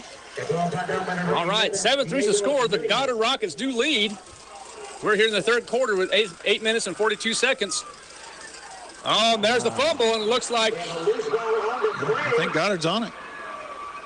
No, I think Richard might have jumped on it. Boy, he's riding it and reading, and he needs to pull it out. So, yeah, that's dangerous. But Coyotes dodge a bullet there. Absolutely do. They've had a little trouble with that read play there. It's going to bring up 2nd and I'm going to say 2nd and 12. Okay, 2nd and 12. We'll call it about the 28, Coach. It's going to be shotgun left now, and here comes Ariola dropping back to pass. He has a man open, and that's going to be incomplete, almost picked off. Yeah, nice. And I think that was, Coach, correct me if I'm wrong, that was number 83, I believe. That was going to be Elias Armendariz. Yeah, the big senior cornerback. And he had a chance there to get an interception and a turnover. All right, Coach, so 3rd and 12 here. You don't have to get it all because I don't think they're going to attempt a long field goal here, so this is basically 4-down territory. So you can spread it out. You got trips to the top, twins to the bottom. Ariola, the only back in the backfield, dropping back to pass. Has a man open up the field, and it's going to be Gamboa. He's going to be down. He's down. And Gamboa it's going to be a completion. Catch. 12, it's going to be 14. That's 20 yards on that one as well. So consecutive 20-yard receptions. That's the old ground can't cause a fumble situation, Coach. Once he was down, he was down. It doesn't matter if the ball comes out after that. And the Coyotes are in business now with a 1st and goal at the 8-yard line. Okay, so we're inside the 10-yard line now, and here comes the Roswell Coyotes. 7-3's the score. Goddard does lead, and Ariola will have a man in motion. He's going to take it himself, and he's going to be brought down about the 5-yard line. Let's see the spot. He'll get at least the 6. It looks like.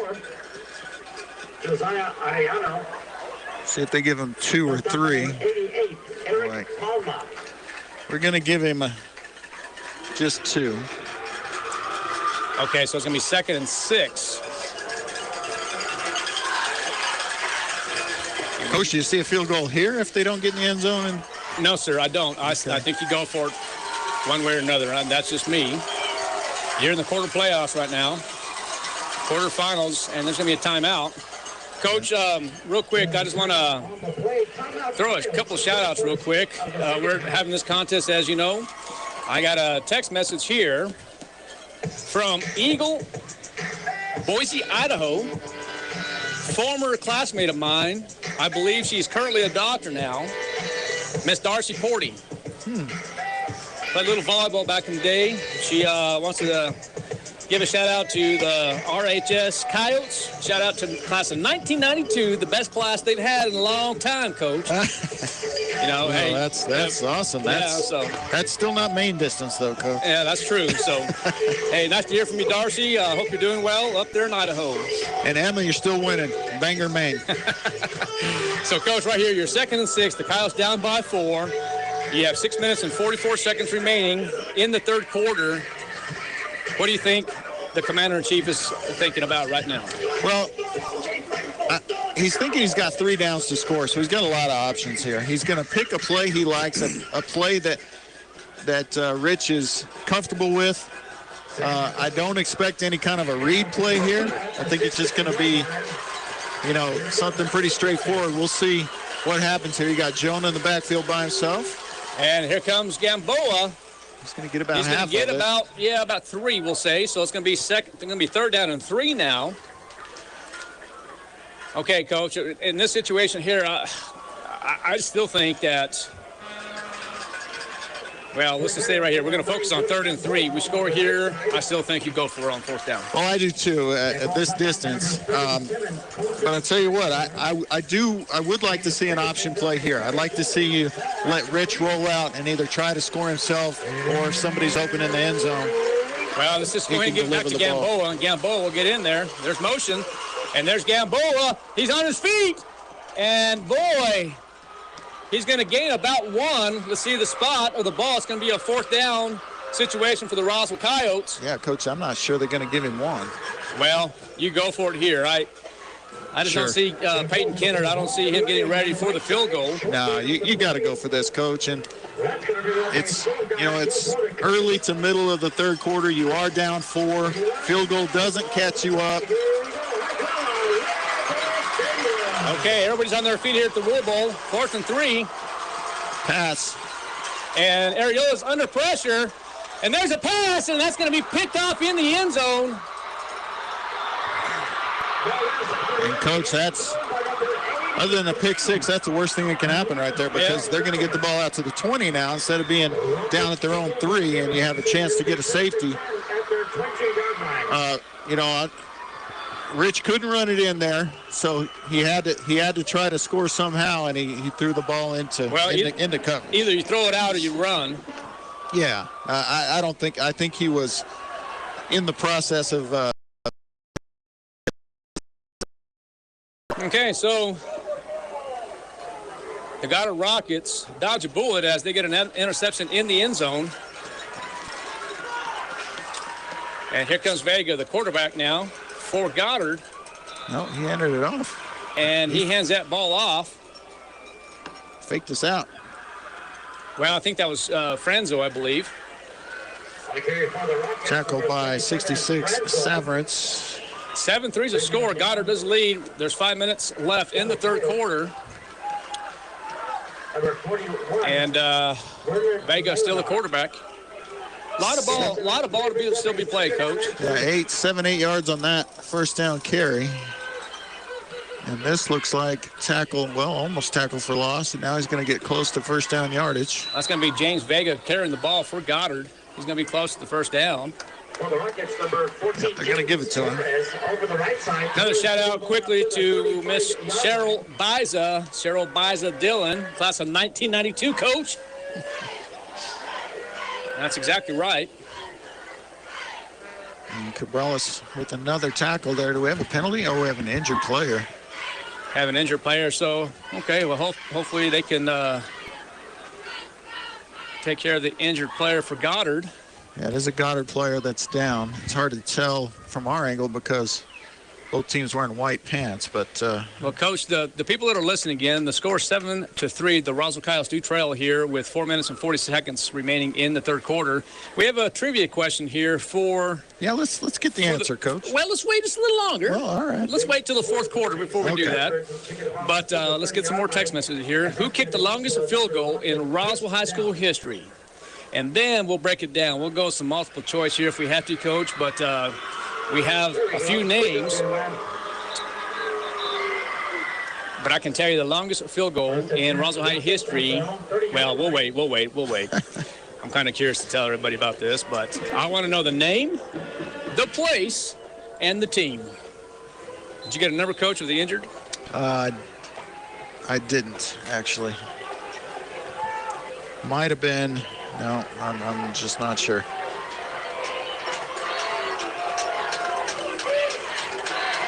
All right, 1st and 10 right at the 30-yard line. And it looks like it was wishbone, and that's exactly what it is.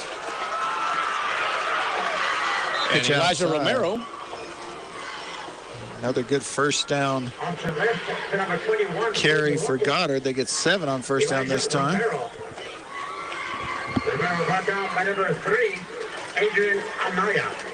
And once again, this is what Goddard would love to do. Pitch right, pitch left.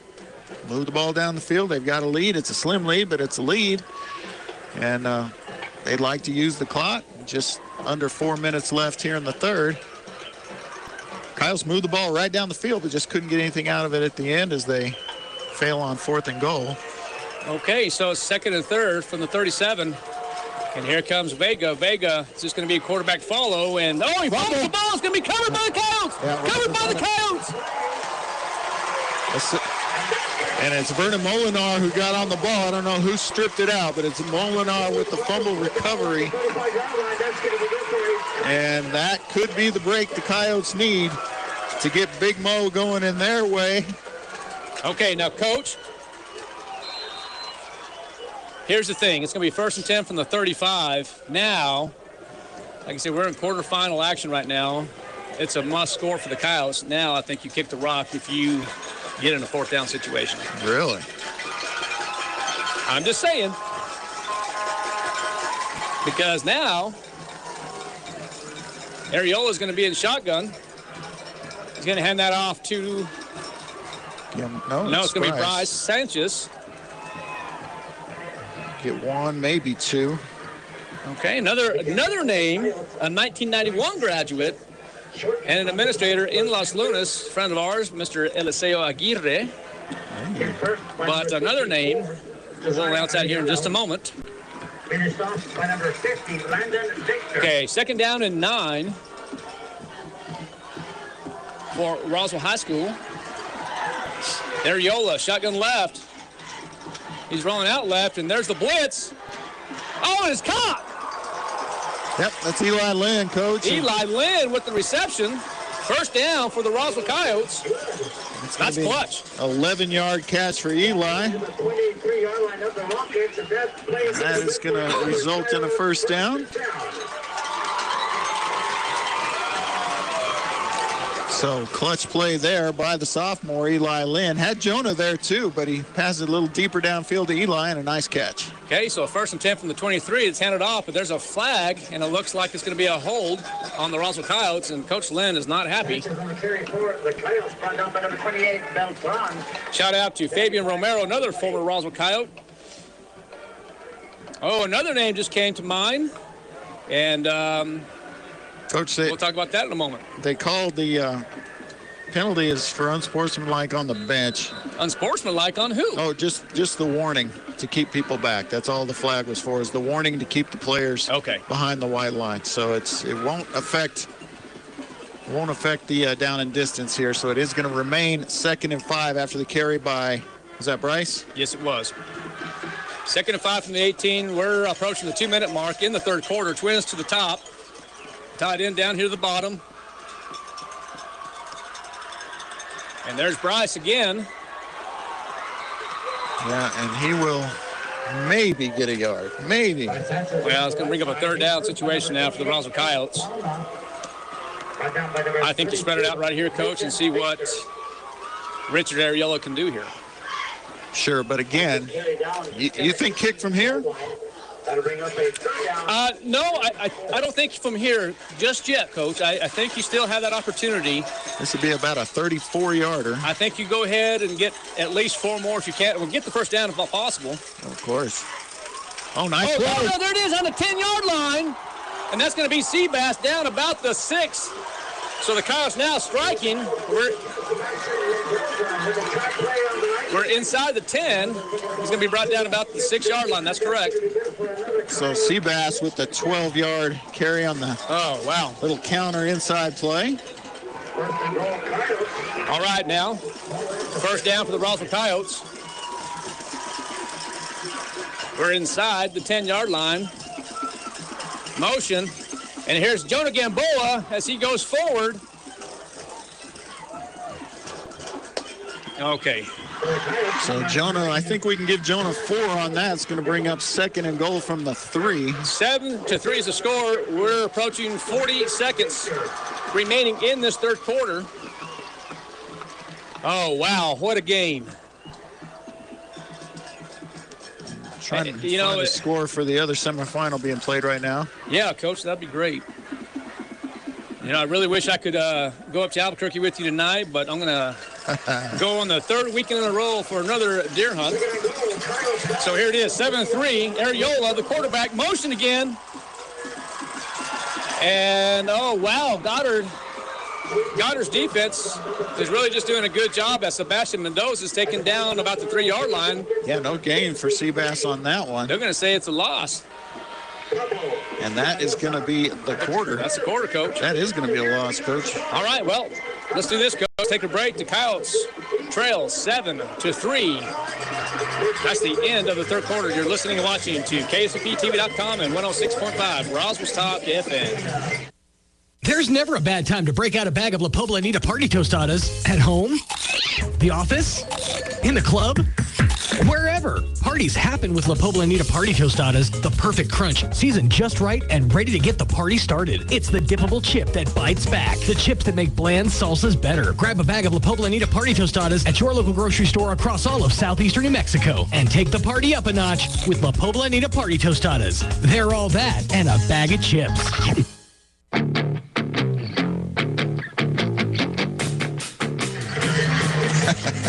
Welcome back, 7-3. The Roswell Coyotes do trail, but are getting real close to scoring. It's going to be 3rd down and 4 from the 4. And, Coach, I got an update from Farmington where the Farmington Scorpions lead the Santa Teresa Desert Warriors at the half. It's Farmington 7, Santa Teresa 6. Santa Teresa's been playing some good ball lately, Coach. See if they can pull the upset there over undefeated Farmington. So it's 3rd down and 4. 3rd down and 4. The Coyotes threatening. Pitch. And let's go. Use it, use it, use it. And I'm not sure who the toss was to, Coach, but it's going to be to number 4. That's going to be Christian Hernandez. Oh, he might gain 1 or 2. Yeah, it's not going to matter. Got an illegal shift on the Coyotes, and I got to think they'll for sure take that penalty. Well, and this is where you kick the rock. Well, it'll be third down again. So let's see. I'm not sure. I think that's just a 5-yard penalty, if I'm not mistaken. So if that's the case, let's see if he wants 4th and goal from the 4, or if he wants 3rd and goal from the 9.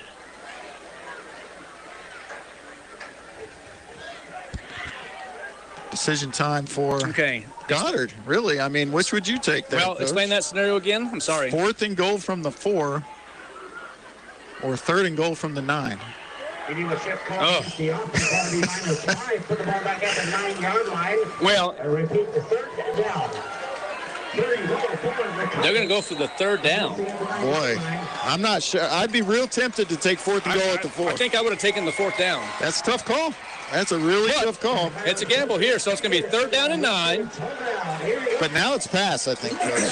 Well, Powell's threatening. No, you just don't know. You're going to spread it out here, Coach. Well, yes, they are. He runs well out of this formation. They're going to spread it out here. Drop back to pass is Areola. And it's knocked down. And he had Jonah there. Maybe if he throws a little floater and lets him run to the back of the end zone, that's a touchdown. Instead, he tries to rifle it in there. And it's knocked down, but I don't see Kennard coming in, Coach. I see Eli Lynn coming in as another receiver, so. Oh, they're going for it, Coach. At least going to line up to go for it. And, Coach, we're in the 4th quarter, and a field goal, you're still behind. So. Well, but we're going to get the ball back eventually. So we're going to spread it out again. Here comes a quick pass to Seabass. Oh. And he gets upended. And another goal line stand for the Goddard Rockets. Can't come down with the football. So 1st and 10 now for the Goddard Rockets. They'll be at their own 9. As the incompletion threw it up high for Seabass. Seabass went way up high to get it and gets upended by the defender.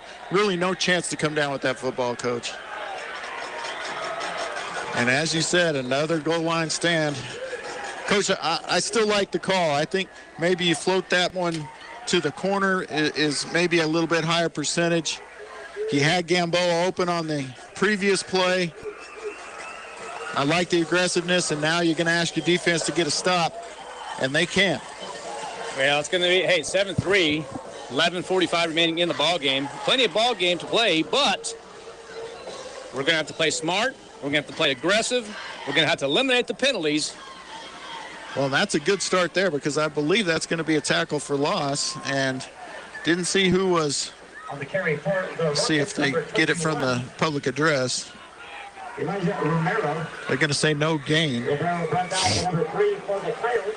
Adrian Anaya will get credit for the tackle. 2nd and 10 from their own 9.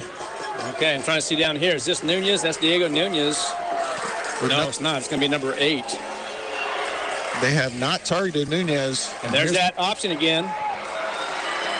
And he's off to the races. Oh, but there is a flag. Yeah.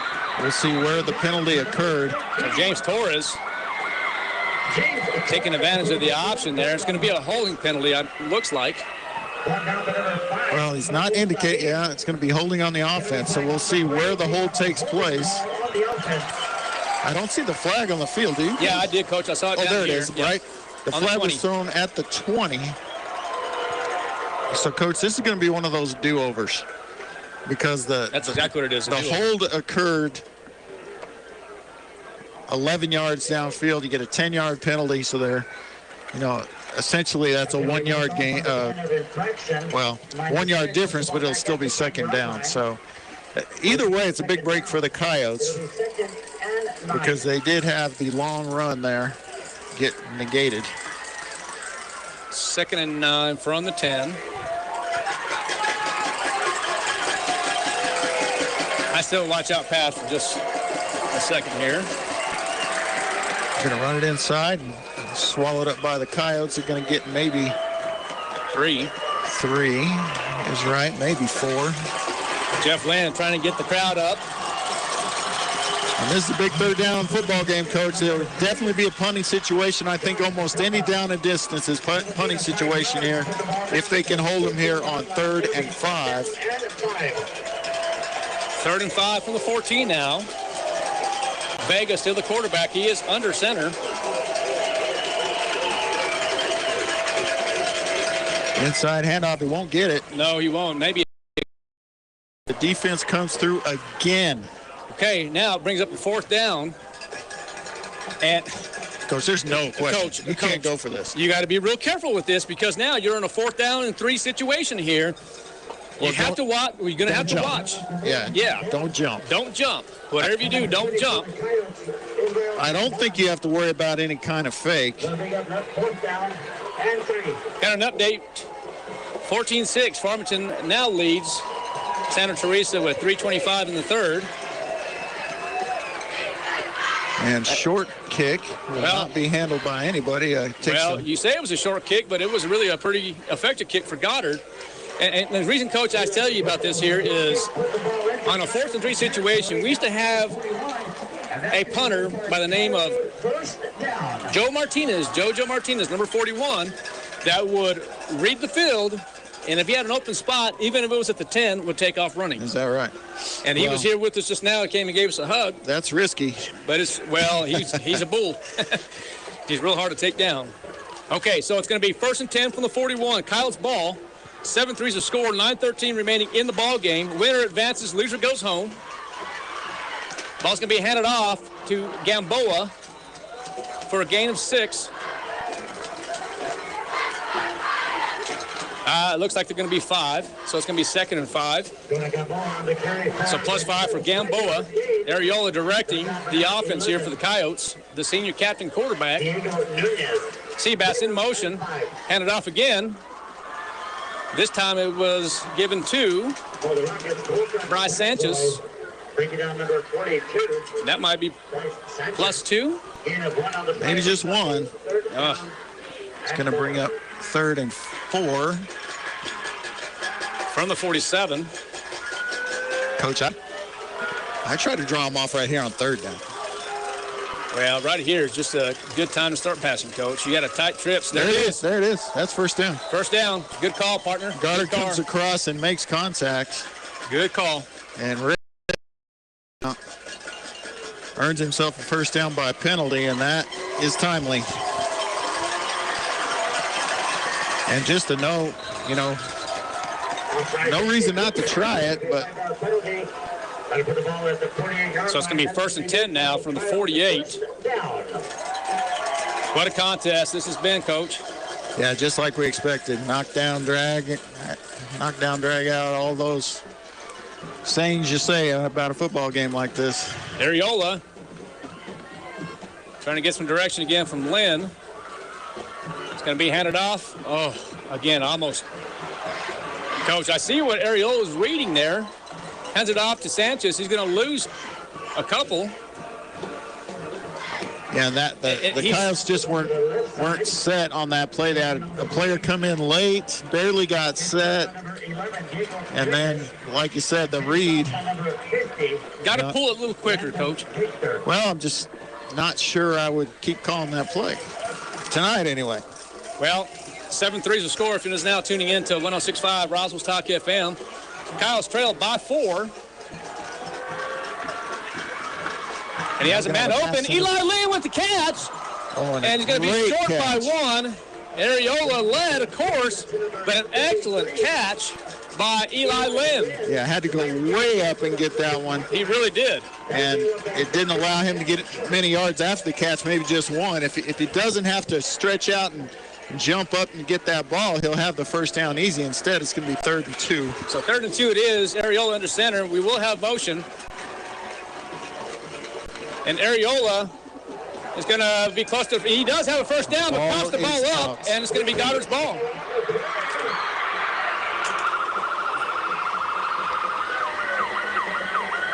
And indication is obvious from up here. And there's 4 different Rockets could have got on that ball and not a Coyote in sight, as Areola did rush for the 1st down, but then loses the football And it's recovered by the Rockets. And okay, Coach, now it's 7-3. Kind of running out of time with 6 minutes and 37 seconds remaining in this contest. Plenty of time, but as we talked about before, we have to eliminate the penalties and take care of the ball. Well, it's the turnovers. Oh, wow, what a hit right there by number 7, Jorge Chavez. Yeah, George got in there big time, went flying into the backfield, and going to get the tackle for loss there is exactly what the Coyotes need. They need 2 more of those plays now and get the ball back. And, you know, Goddard is going to play this probably pretty conservatively. So, you know, you're obviously playing the run with Goddard anyway, but, you know, whatever you want to do, it's going to be another tackle for... Well, hand it off to John Silva this time, and Silva gets back to about the original line of scrimmage. Yeah, maybe got one.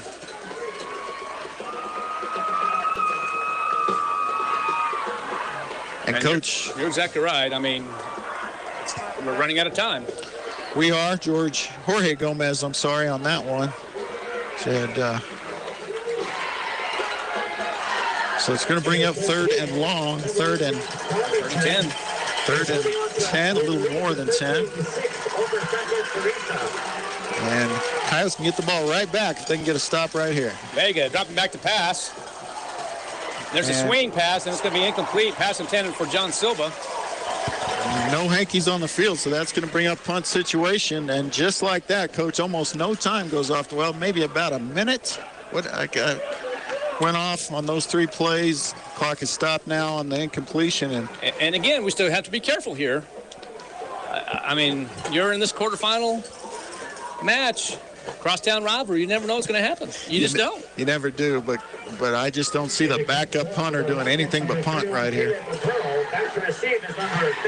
You're right. You never know, but... This is Adrian Anaya, so let's see what happens here. The punt was almost blocked.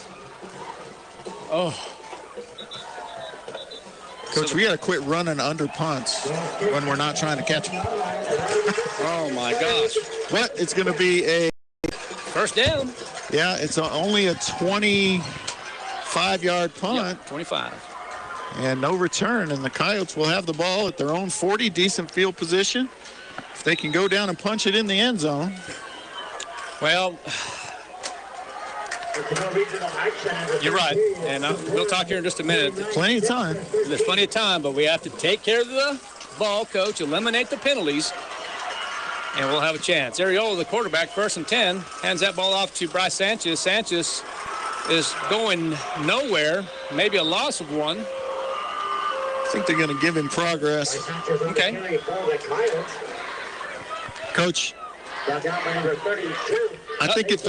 think if we're going to win this game, we're going to have to do it through the air. I think it's going to have to be on the arm of Rich and not on the legs of the running backs and Rich himself. Goddard's been too good with the run defense tonight.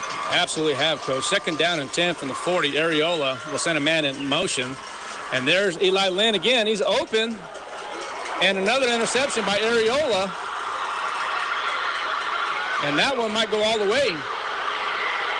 Ariola's the only one that can catch him. He does, but can't get him down. And it's going to be a pick 6 for Goddard. Wow. Eli Lynn was open, and Rich just needed to lead a little bit more. Yeah, just well underthrown. And, you know, Eli did a good job of getting open and getting into a open spot in the field, just not enough air under that ball. Update from Farmington. Farmington now leads Santa Teresa 21-6, 2 minutes and 30 seconds in the 3rd. Goddard scores on the pick 6, and the PAT's up and good. It's 14-3 now. Goddard leads. We'll take a break. You're listening and watching to KSBTV.com and 106.5 Roswell Talk FM. We'll be right back. You may have heard of Smart Hub. Smart Hub is Central Valley Electric's online tool for members to manage their electric account. With Smart Hub, not only can you securely pay your bill online, you can view your detailed electric use 24 hours a day. You can report an outage while staying up to date with the latest co-op news, compare past and current electric use. Sign up for paperless billing or reoccurring payment so that your payment is never late. The best thing is you can access Smart Hub from your computer, tablet, or smartphone, so it goes everywhere you go. Visit cvecoop.org to get started or give us a call.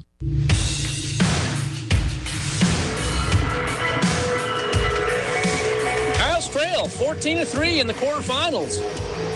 4 minutes and 21 seconds remaining in this contest. Goddard scores on a pick 6 and the PAT's good. 14-3. Now Roswell High has had their opportunities. They've been inside the goal line, inside the 3 a couple of times. And as we talked about, Coach, we said this 2 or 3 times, maybe even 4 times. Eliminate the penalties, take care of the ball, make the big plays in this contest. And turnovers, Coach. 4 turnovers for the Coyotes, 2 turnovers for Goddard. So there was, there were opportunities there, but you don't win playoff games with 4 turnovers. I mean, it just doesn't happen. Okay, so 14-3, 4 minutes and 21 seconds. Now, you're gonna have 2-possession ball game, Coach. Almost had 12 on the field, huh? 2-possession ball game. Let's see, anything can happen here. So, winner moves on, loser goes home. Okay. And there's the kick. He's probably going to kick it. Oh no, there's the onside kick, and that's going to be a penalty because it does not go 10 yards. Yeah.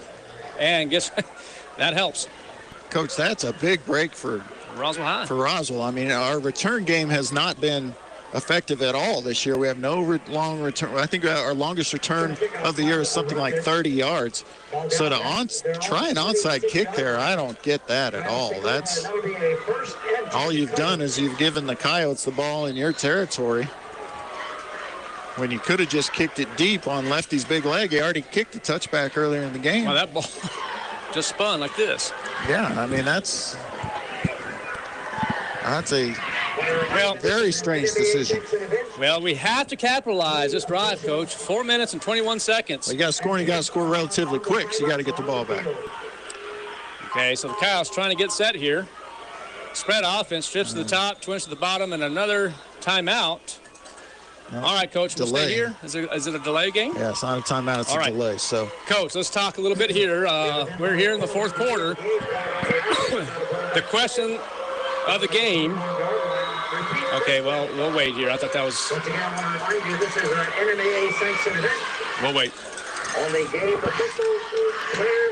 So some of the Kyle faithful are actually heading for the exits. So 1st and 15 from the 45 now, 49 it is. Ariola dropping back to pass. He has a man open, and there's Seabass, and that's going to be pass interference. And Coach, really kind of a smart play. Well, sure. I mean, you got like I said, you got to score, and you got to score pretty quick because you still got to recover an onside kick. We're not just a 2-score game, a 2-touchdown game. That's exactly right.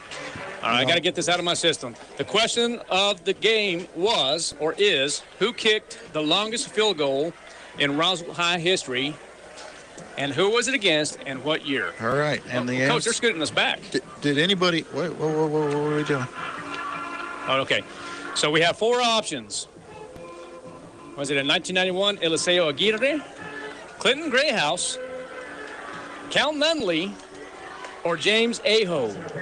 Again, after this drive, I'll give you the answer. 1st and 10 for the Roswell Coyotes. Spread offense here for the Roswell Coyotes.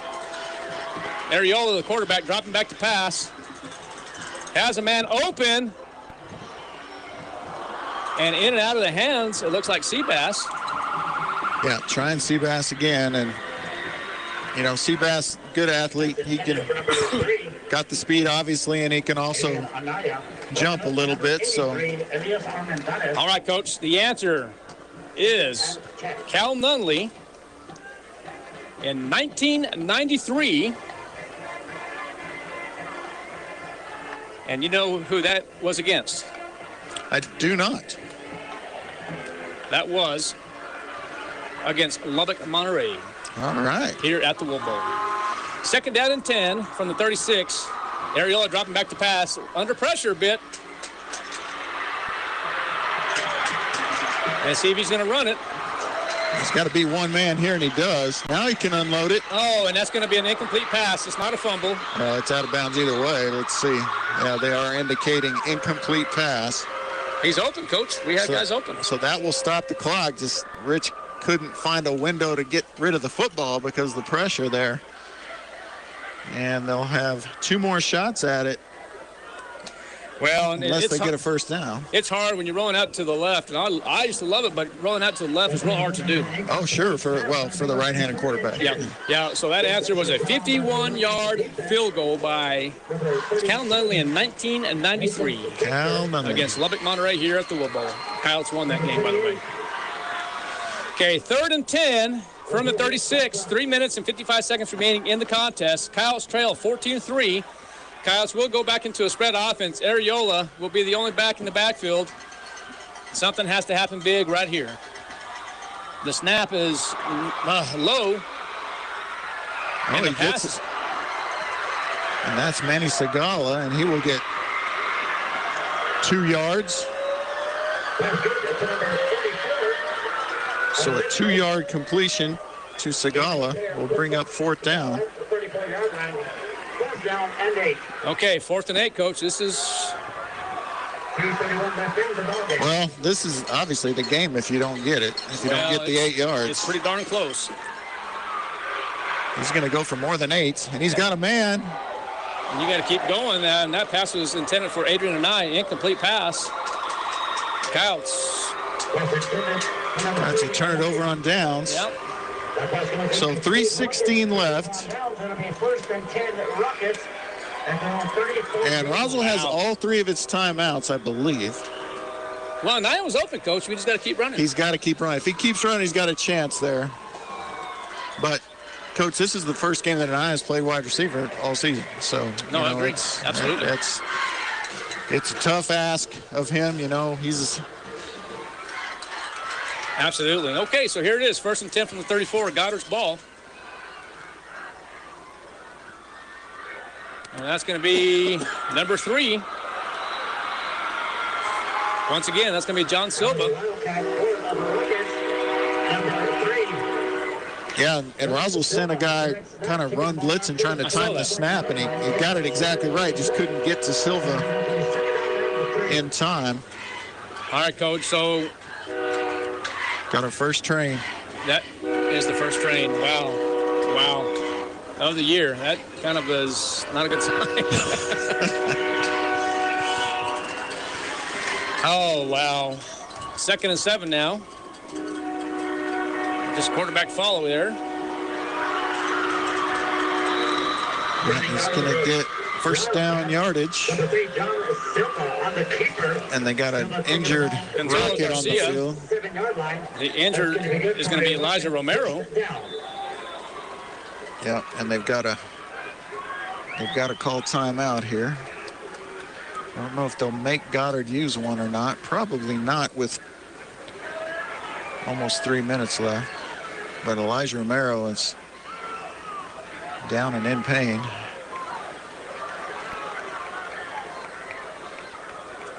So, Coach, barring something strange happening here in this game, you're going to get the first time Goddard's beaten Roswell High since 2014. Going back 8 games. 7 games. Is that what it is? Yeah. So Elijah's getting off the field here pretty quickly for his way he was down there. Hope he's okay. Okay. Well, Coach, if Goddard, well, this could seal it. Well, Roswell might be forced to use their timeouts. I think they can't give up another first down in any scenario, I don't believe. Okay. And of course, down 2 scores. They're going to keep the ball on the ground for sure. And there's Vega. Oh, Coach, that was direct snap to Silva. Oh, was it Silva? Yeah. Bino tries to get the ball out. It was to Silva, wasn't it? 44-yard line. So that's near first down yard. It's going to be a 9-yard run from Silva, and Lazos on the tackle. Second down and 1. Okay, 2nd and 1. If Goddard gets his first down here, that will, well, it should seal the ball game.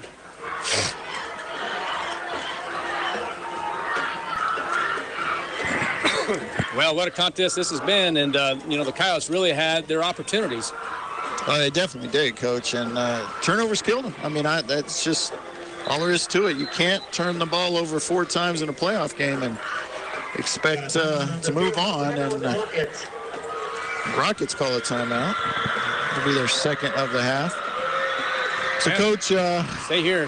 Yeah, it's looking like that for the first time in 3 years, we're going to have a state champion in 5A that's not the Roswell Coyotes. Yeah. Sad to say. Well, Coach, the Goddard Rockets, it appears that the Goddard Rockets are underway. They will be, if they end up winning, they will be traveling out of town, either to Berlin or Las Lunas. Yeah, and I got to think Las Lunas is pretty heavily favored in that game. They just beat them 2 weeks ago. Yeah. Beat them pretty handily. Again, Las Lunas is 10-0. Berlin's got a decent record too. What are they? I think they're like 6-3. I can look that up. Yeah, here, Berlin is, I believe, 6-3. So that's a 7-3 now because they beat Deming last week. But yeah. So 2nd and less than a yard here, and that'll just be a keeper. Well, Coach, that's going to seal the ball game. Well, he's still got his timeouts though, Coach. He can. Well, you're going to have to hold it right here. It's 2nd down and 1. He's going to have the first down. Hold them here 4 downs. Use your timeouts. I mean, it's possible. Yeah, I'm not even sure Coach is going to use them. He may just be resigned to his fate here. We'll see. Clock continues to run here.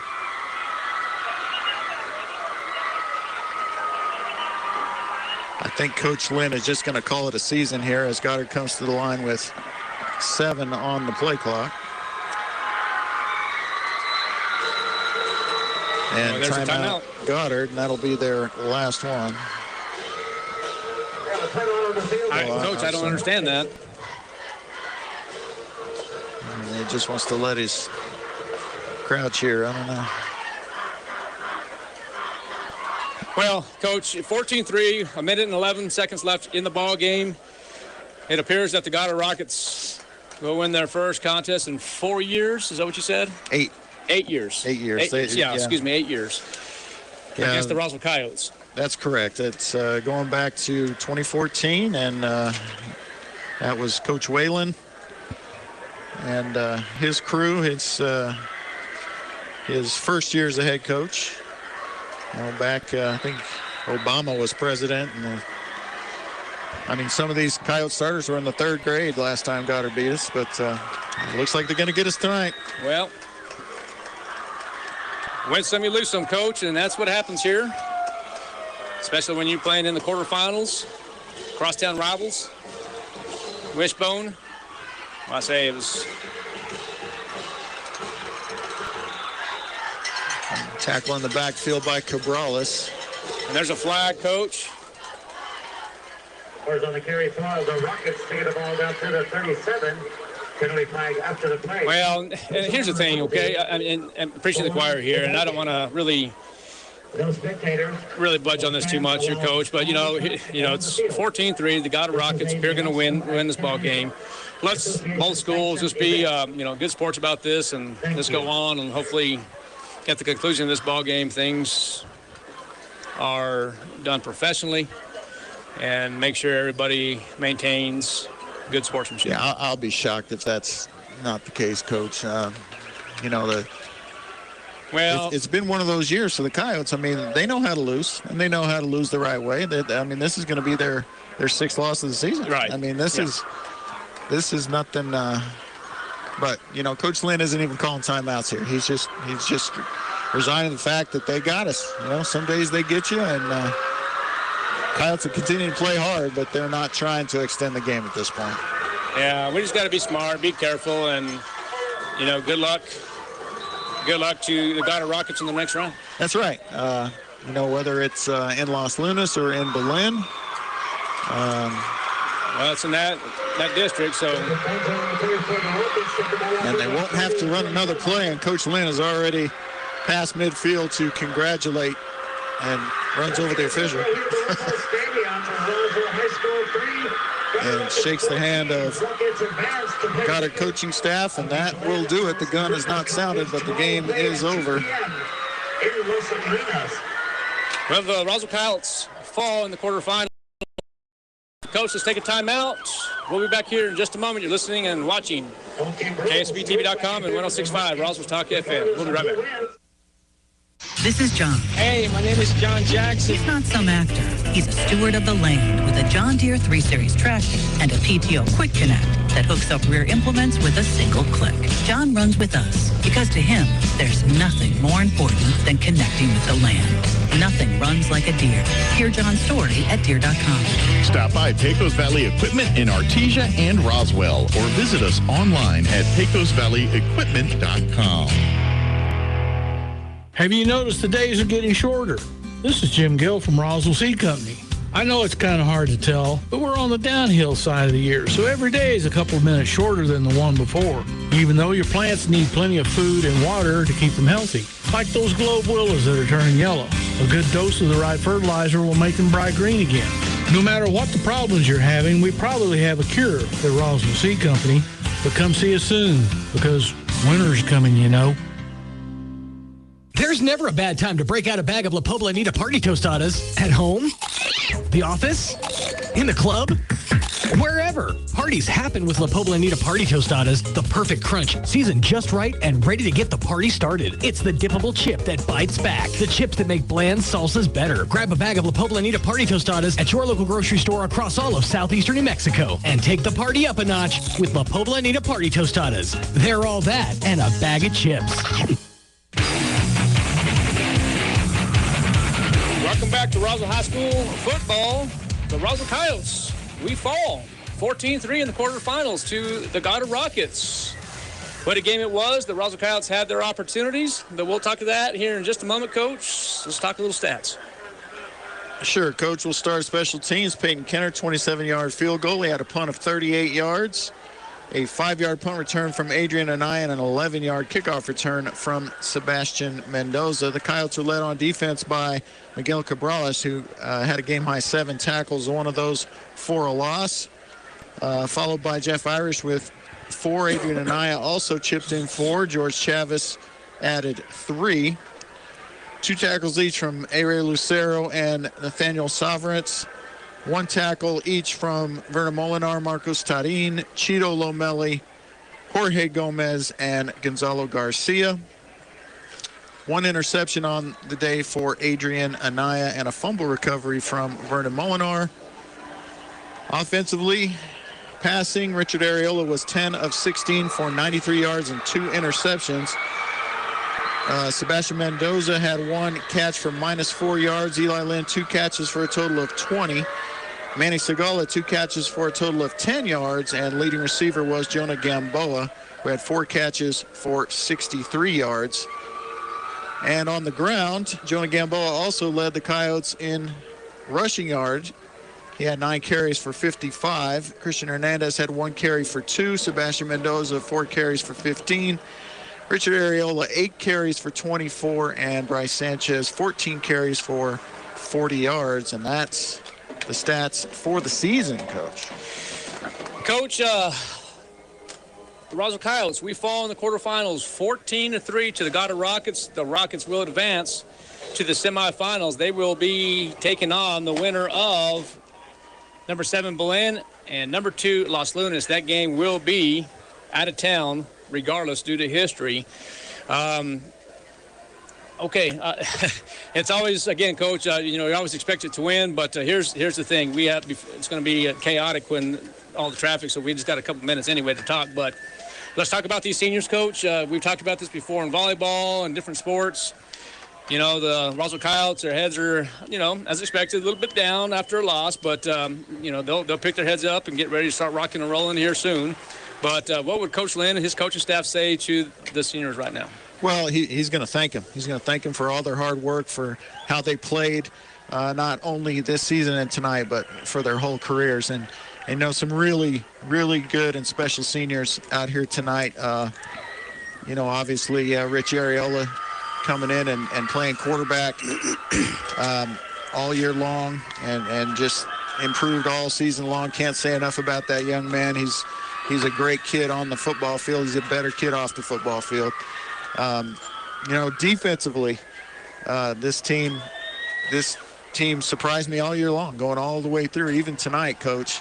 They gave up one touchdown on the long run, but, the other touchdown tonight, pick six. This defense was so good all year long.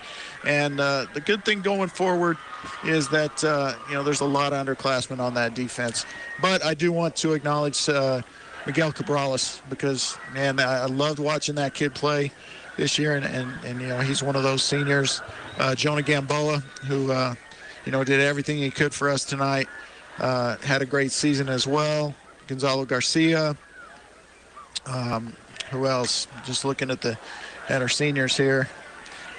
Jeff Irish, Dylan Ross, these guys, some of these guys on defense, and I don't, Juan Carlos, J.C. Alvarez, he had a great season, got hurt here late, but what a great season, great career for him. So, we're losing some good seniors, but I'll tell you what, Coach, I'd be shocked if there's another program in the state that has as much talent coming up than the Roswell Coyotes. Amen on that, Coach, and I just want to thank all of our listeners.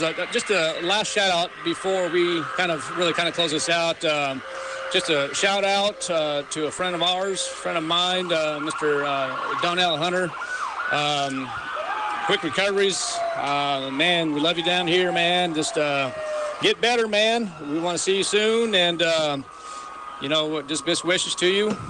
Guys, I always hate to close this out. Coach, another year. This is our 5th or 6th year together. And now we move on to another sport, and we'll see what happens. You're leaving tomorrow morning. You're leaving here in just a few minutes to Albuquerque. Yeah, I'm on the road tonight. You're seeing the Goddard volleyball team tomorrow. That's going to be on KEND. Right. That's going to be at 8 o'clock in the morning. Winter plays Artesia. So Goddard plays Poe hockey and volleyball tomorrow morning at 8 a.m. Kelly McDonald will be broadcasting that at KEND. Winter plays Artesia at noon. Guys, it's been fun. Kyle, it's 5 and 6 on the year. We're going to close this out. Wow. It's always great to be at Coyote. Good luck to the Goddard Rockets. Good night. That concludes this broadcast of Sports on 106.5 Roswell's Talk FM. Coyote Sports on 106.5 Roswell's Talk FM and online at ksbptv.com is presented by Fergie's Plumbing and Heating, Central Valley Electric Cooperative, Eastern New Mexico University Roswell, Roswell Seed Company, Maupin and Brown Dentistry, Pecos Valley Equipment, Oasis Computers, Eastern New Mexico University of Portales, Mays Lumber, Bob Reed Pest Control, Roswell Honda, Big O Tire, Spring River Dental, and Business Notions. Thanks for tuning in for this broadcast of Roswell Coyote football on 106.5 Roswell's Talk FM. We now return you to your regular scheduled programming. So Hoffman